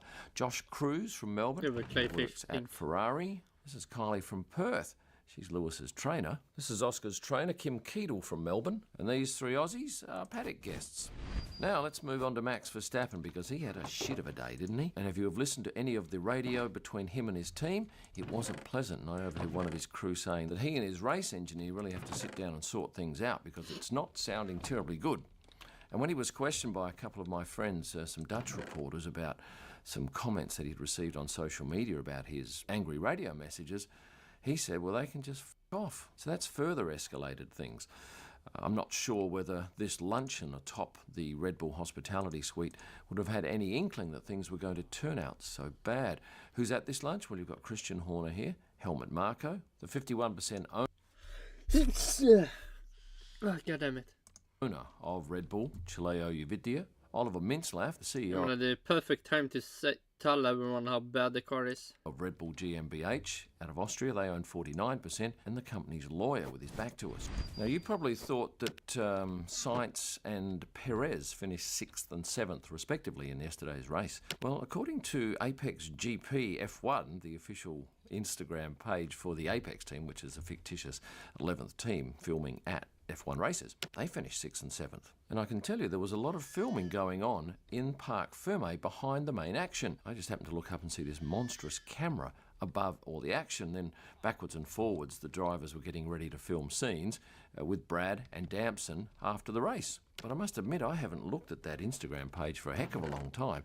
So I realise now that they're actually building a persona for the team online, as if indeed they were racing each race. And in fact, some of these photos are mine, which is nice to see. Anyway, they'll be at Spa come next weekend, and they're going to a couple of other races throughout this year. Let me go on to other things that I observed over the weekend. You might remember we had that big storm Wednesday night that absolutely smashed the screen that was at the entry to pit lane. Well, look at this. They actually replaced it by race day, and with a much bigger screen. So that was quick work on the part of F1. Some of you asking whether Cloud Strikes Dramas, which is actually a sponsor of Mercedes, caused any drama in pit lane. The only thing I was told about was some screens that went black on the pit wall for Mercedes, but that was sorted out in reasonably quick time. Oh, and I was told that some drama at Budapest Airport with flights not being able to land or take off for some period of time. If you were one of those people, I'd be interested in your comments below. Other news, Kimi Antonelli, who is earmarked as a Mercedes driver or perhaps Williams next year or the year after, he had a win in F2, and there was much excitement down there in Parc Fermé for him and up on the podium. And afterwards I caught one of the race engineers at Prema having a very emotional moment downstairs, seeing young Kimi up on the top step of the podium. Is there an update to the Lando Norris Viva España sign issue? Well, No, but I was actually in the car park when Lando arrived on Sunday morning. He got out of the back seat of the car at exactly the same time that Carlos Sainz was arriving, and the pair, as you probably realised from my video the other day, are parked next to each other. So as Carlos reversed into his park, Lando took a position behind his car and provided some resistance. It was all laughed off. And what was Carlos's expression like? Well, I couldn't get that because I was on the wrong side of the car for that. Many of you will know that I'm not terribly mechanically minded or have any idea much about the cars at all, but I did happen to notice the difference between Sergio Perez's car and Max Verstappen. And look, it is marked in terms of the side of the car. But if you watched the race, you would have heard Max complain on numerous occasions that his car, which is the one that's had these upgrades, was not performing anywhere near its peak and turned out to be quite frustrating for the Dutch driver. Did we have any celebrities at the track? Well, I didn't see anyone of any note, really. I struggled to find any celebrity status. We did have Nicky Lauda's son, Lucas Lauda, with us. Famous. Wives and girlfriends? I glimpsed Nico's wife, Sunny. I believe Lance was there with his girlfriend Mary Lou Beringer. George Russell had his girlfriend Carmen with him. And initially when I saw this woman, whose first name is Ramona, I thought this was Kika, Pierre's girlfriend. And I wasn't the first to think that. She is a Romanian TV personality. And we had a 2-time World Championship fencer. If you have a look now at the Constructors' Championship table, Red Bull still at the top, but prior to this race, they were up by 78 points over McLaren. But this race, McLaren scored 43, Red Bull 16, so the net was 27 points.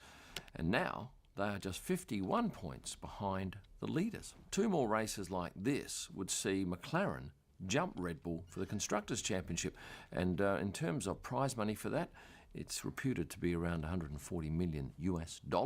And that's a pretty handy first prize. I thought Perez did well coming from 16th to 7th, but ideally the team did not want him starting in 16th. No, but he finished before George Russell, so that's... And he'll be under, once again, considerable pressure going into the next race at Spa, which is the final race before our summer break. For me, it's time to winter in Perth, which is probably not that different to a summer in England. Please give this a like and subscribe. And for these 2 new F1 photo books, go to KymIllman.com. Thanks for watching. Stay passionate. And the company's lawyer with his back to us. Off. Sometimes unlucky. Man, so much.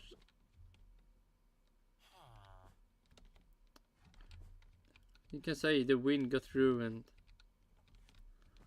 for Oscar Piastri. At least how the celebration could maybe have been. Snooper blue, snooper lime. I want snooper orange. Snooper purple. Maybe snooper orange. Orange cyan.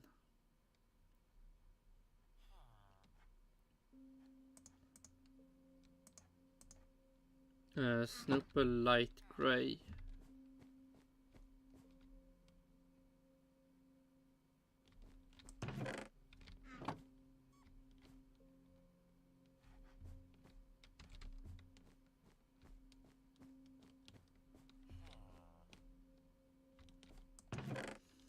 Snooper light grey brown.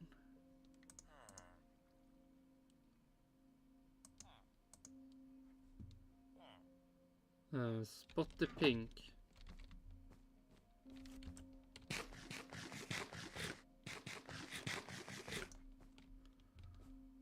Spot the pink. Spot the pink grey.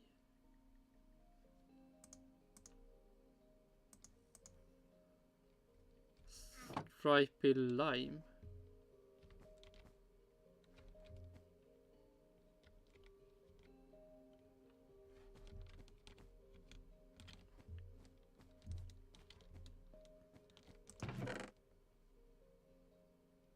Stripy lime. Lime white.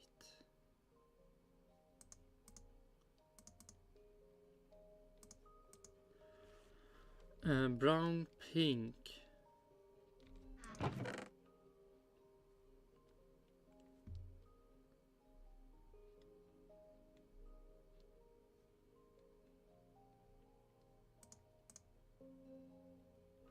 Grey Magnanta.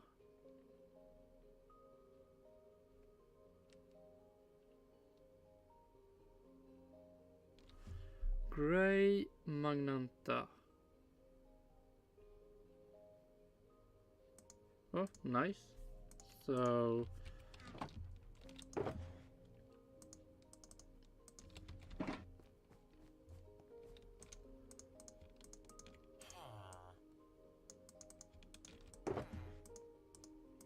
Grey Magnanta.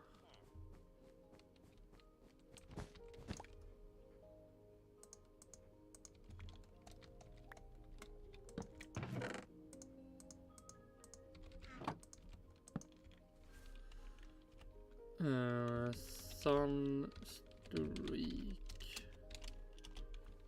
Magnanta. No, grey.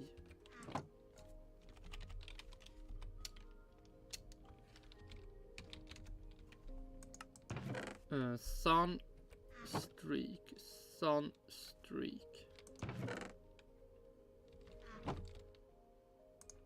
And then we have Sunstreak Brown. Sunstreak Brown.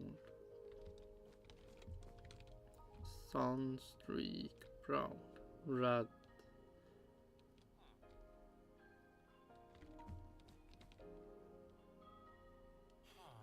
Sunstreak Grey.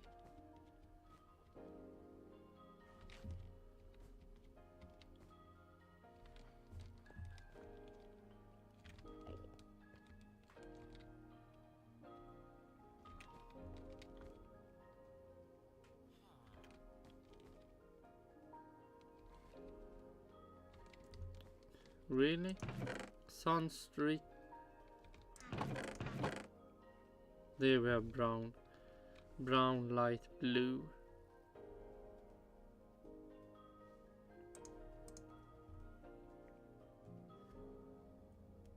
Wait, the fuck?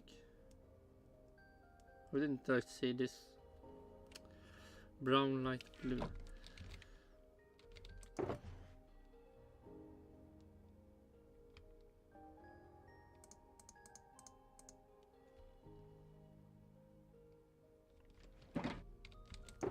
So only 22.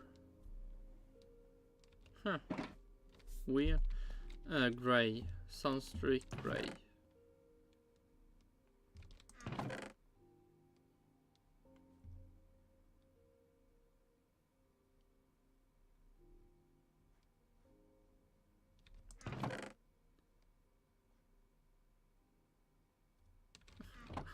What? What's happening? Sunstreak Grey. Fuck.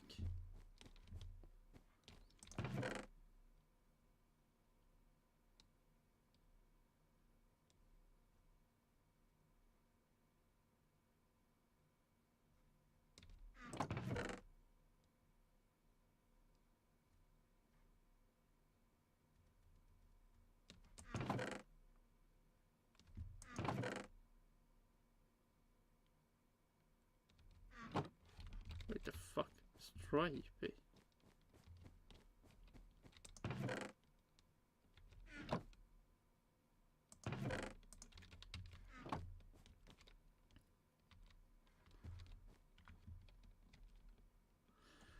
Sunstreak Grey. Man. There is Sunstreak Grey Magnanta.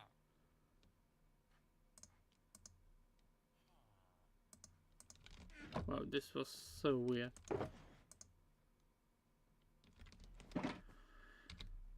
Now we're done. 18, 20, 22, 24, minus 1, 23. Minus 1 more, that's 24.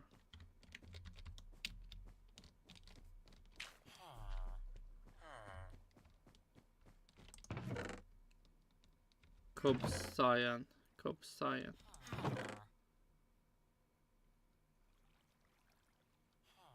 I believe I just... let's see. This is a one... Nice. Let's see.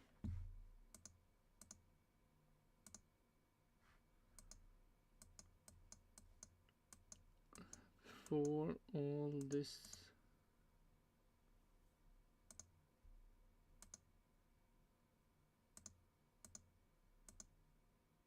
Cobb Cyan was the only one.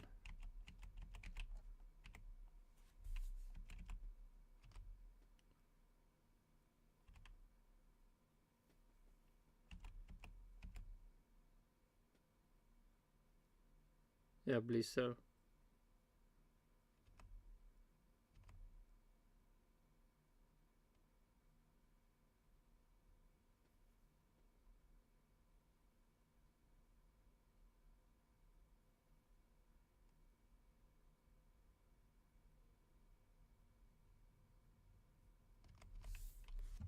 So 24.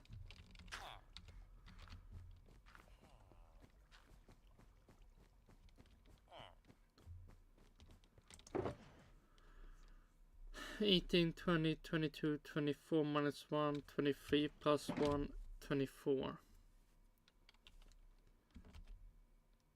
$24.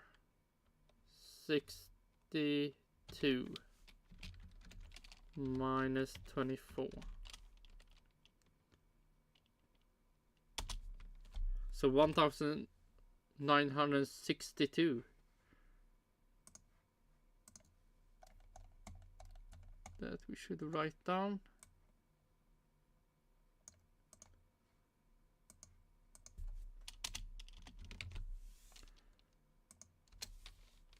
$24.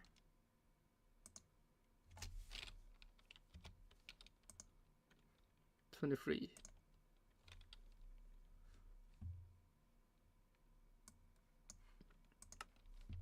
So 1,962 fishes have been collected. 62. Yeah. 2 more times and then we over 2,000. Then just 700 more. Then we can start something else to collect in Minecraft. What fun can that be? Eller collect, we can bring maybe the ocelots here. When we're trying to get the panda that have sadly vanished after maybe playing around too much. No. We got the brown, but we don't have every normal panda. We have all the birds. Birds. Parrots.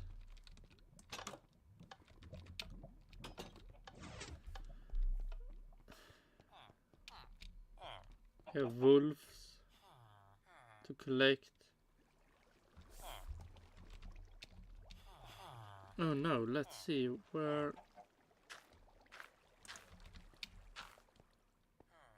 Must be this side. Surely, because it's always, yeah, I went to the pandas. This is just the area. Maybe I should move all the tropical fishes when I'm done.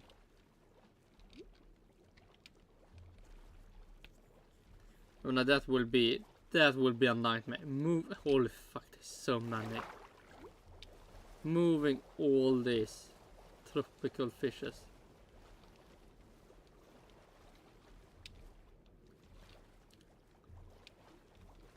So many.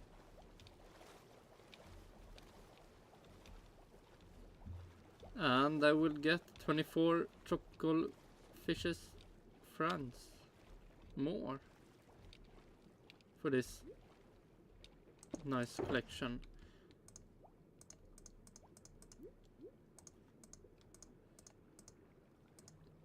We can stop on Snooper. Okay, Betty yellow pink. Betty red cyan. Betty yellow grey. Betty cyan black. Blockfish purple brown. Clayfish purple light grey. Clayfish black grey. Clayfish black grey. Clayfish purple white. Clayfish pink grey. Flopper blue purple. Flopper blue magenta. Flopper red blue. Flopper pink orange. Flopper black pink. Flopper green red. Flopper purple white. Or maybe instead of collecting, remember I can build one of the new areas. For remember the axolotls. Or maybe for the...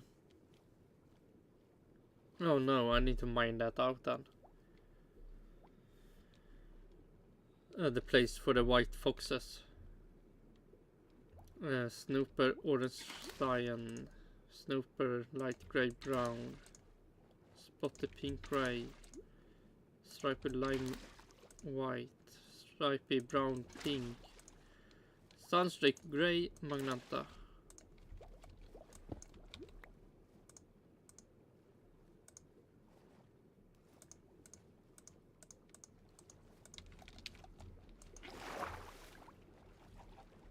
I mean, I should have an aquarium for the cod, the salmon, the puffer fish. But the problem is where?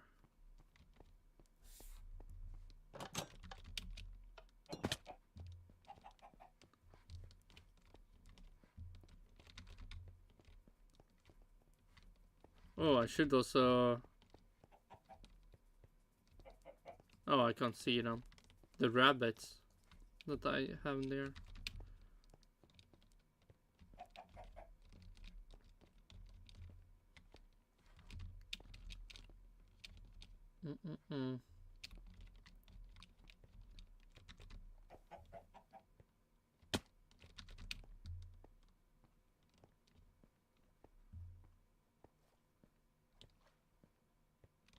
It's too dark to actually see everything in a nice way.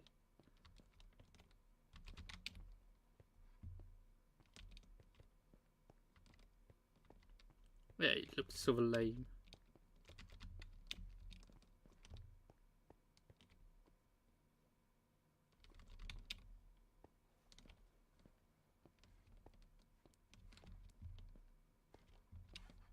Yeah, that I can maybe see.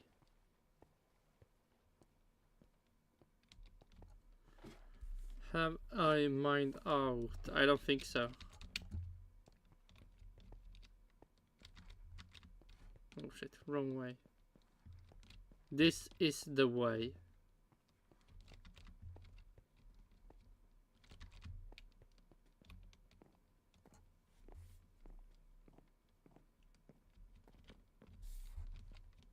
Yeah, I've done nothing here. Lame. So I can't build for the white foxes then.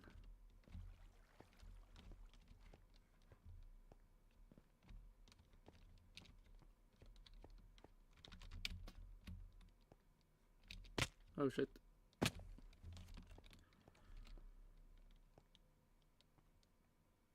What could I do then?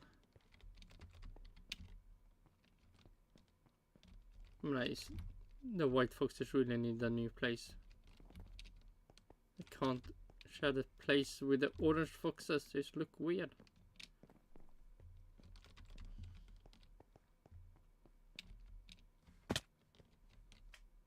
Oh, there's something I should also look. Oh, they're still alive. Okay, we have one fox. We have two more. Okay, one more orange. One more.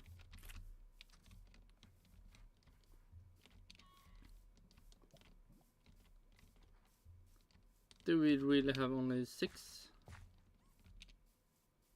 1, 2, 3.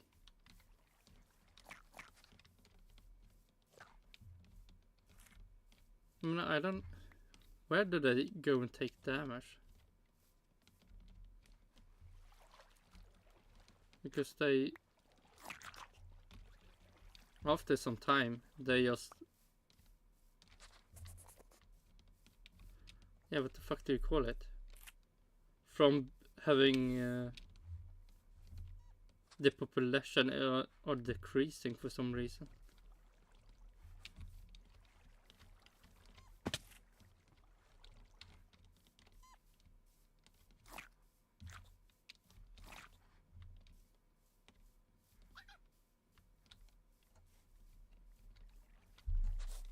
And they're doing like the other panda, playing around too much, and then they take maybe too much damage. But late.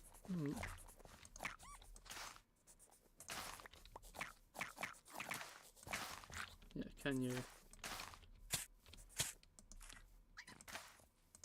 stop being in the stuff? Finally.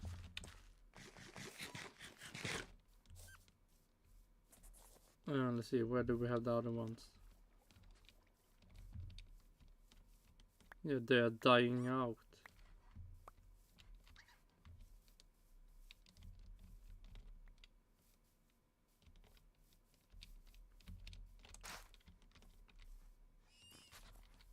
The fuck? Oh, here we have it.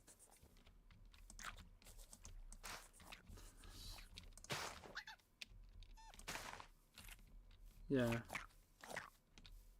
Run after him.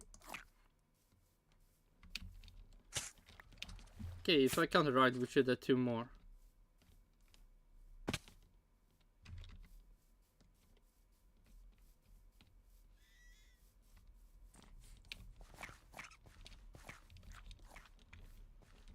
No shit. It is silk. It's silk. Nice.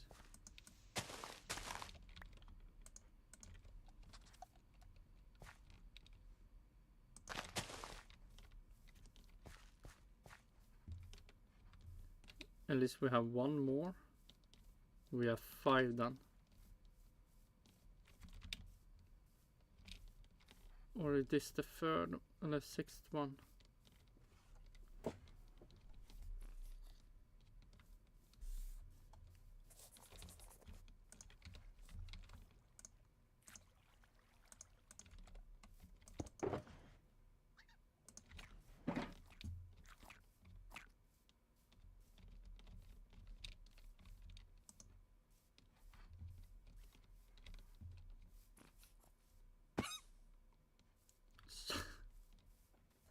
Okay, now we know they can't take damage.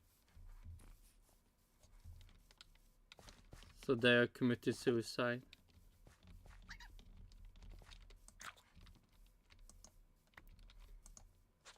Okay, we are...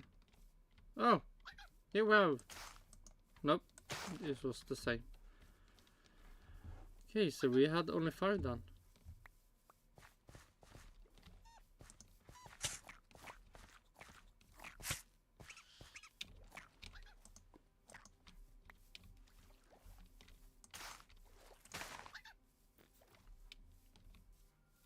And we have an Underman that has ruined the... Oh fuck, I'm dying.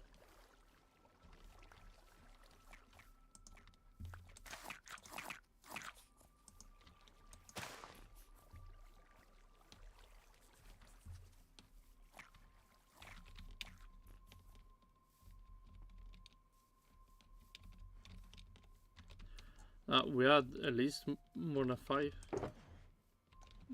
Don't say someone have took the lead. Oh, they're so annoying.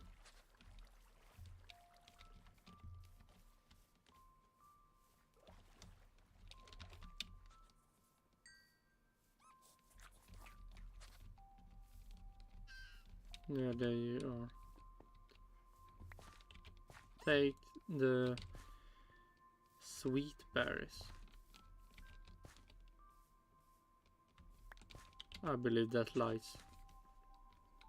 Nothing sweet with them.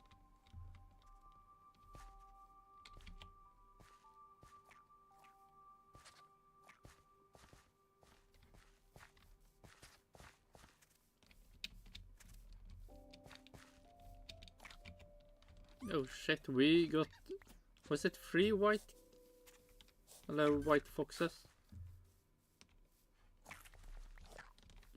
The orange fox is dying out now. Oh, did you...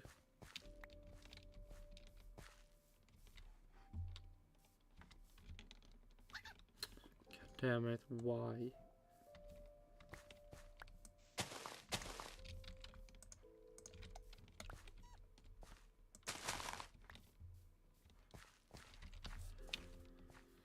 Okay, that's done, nice.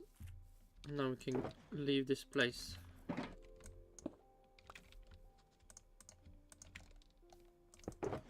For maybe a better time.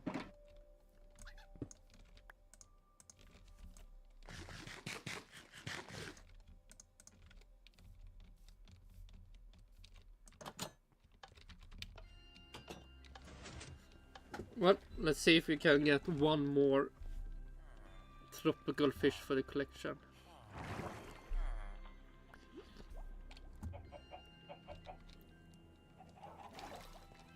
Yeah, and this weekend it will be Formula 1 in... Oh, god damn it, one more chicken. Let's see.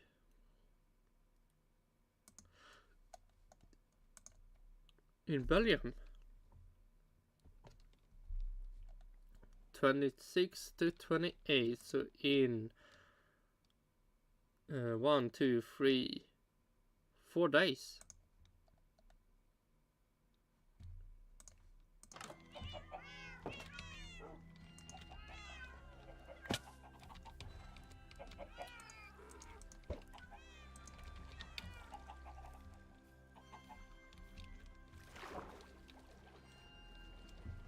Any more tropical fish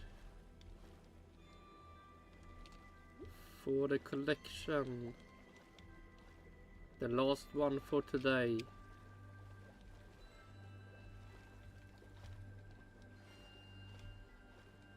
Nope.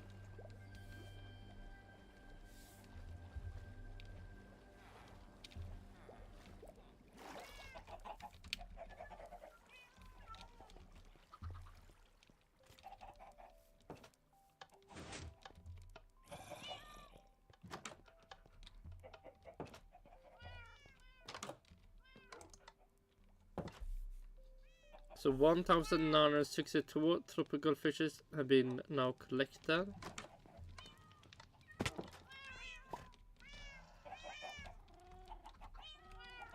And 2 days more, and then we have over 2,000.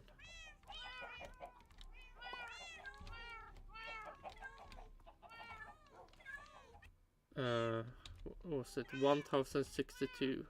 1,962. Let's 1,962.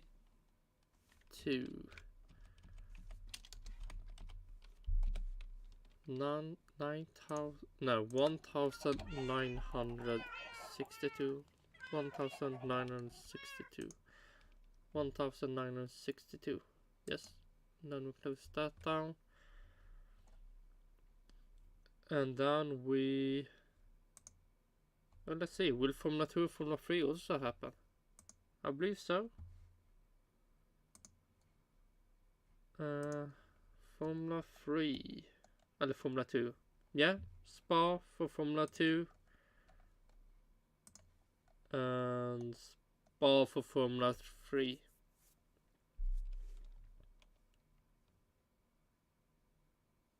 Oh shit. Another. Oh, I didn't have to change back. Okay. But yeah, we saw Formula 2, Formula 3 in Spa, Belgium, and then the fuck when it's Monza. Oh, they call it something else. Okay. Formula 2 will have, yeah, Spa, Monza, but then Baku and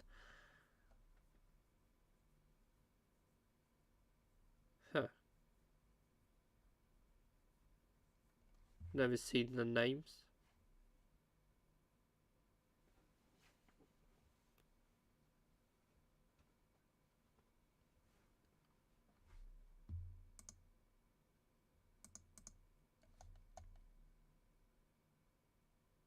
What?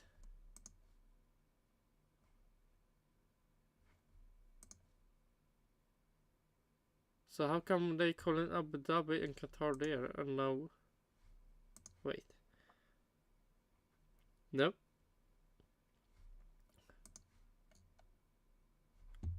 Do they have different names for that stuff also?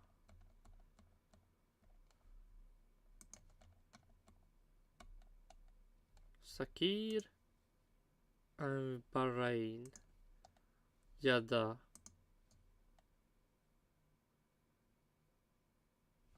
Saudi Arabia,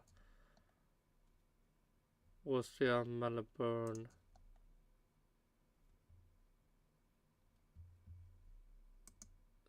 Imola, Emilia Romagna, say Monaco, Monte Carlo, Spain, Barcelona, Spielberg, Austria, Silverstone, Great Britain, Hungary, Spa,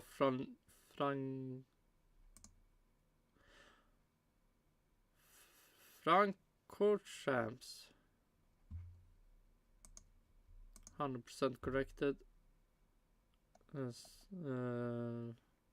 Speech on that. What do we have more? What did I say? Budapest. Hungary, Budapest. And then we have, yeah, Monza, Italy, Baku, Azerbaijan, Lucerne, Qatar, and Abu Dhabi, Yas Island. What the fuck do Formula 3 do? And they do the same. So why did they do it in that way and Formula 1 did in this way? So weird. But yeah, so in what did I say? I mean, in 3-4 days, Formula 1 will be in Belgium, and then it's summer break. And let's see, will IndyCar do anything?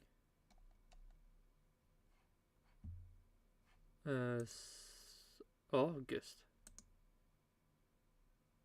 Oh, they will have a summer break now, apparently.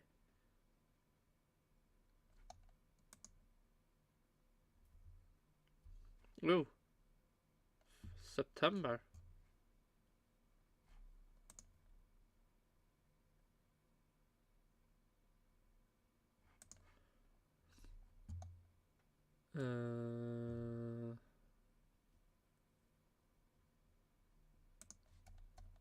Fuck, do you have? No, I don't think I have anything more to say.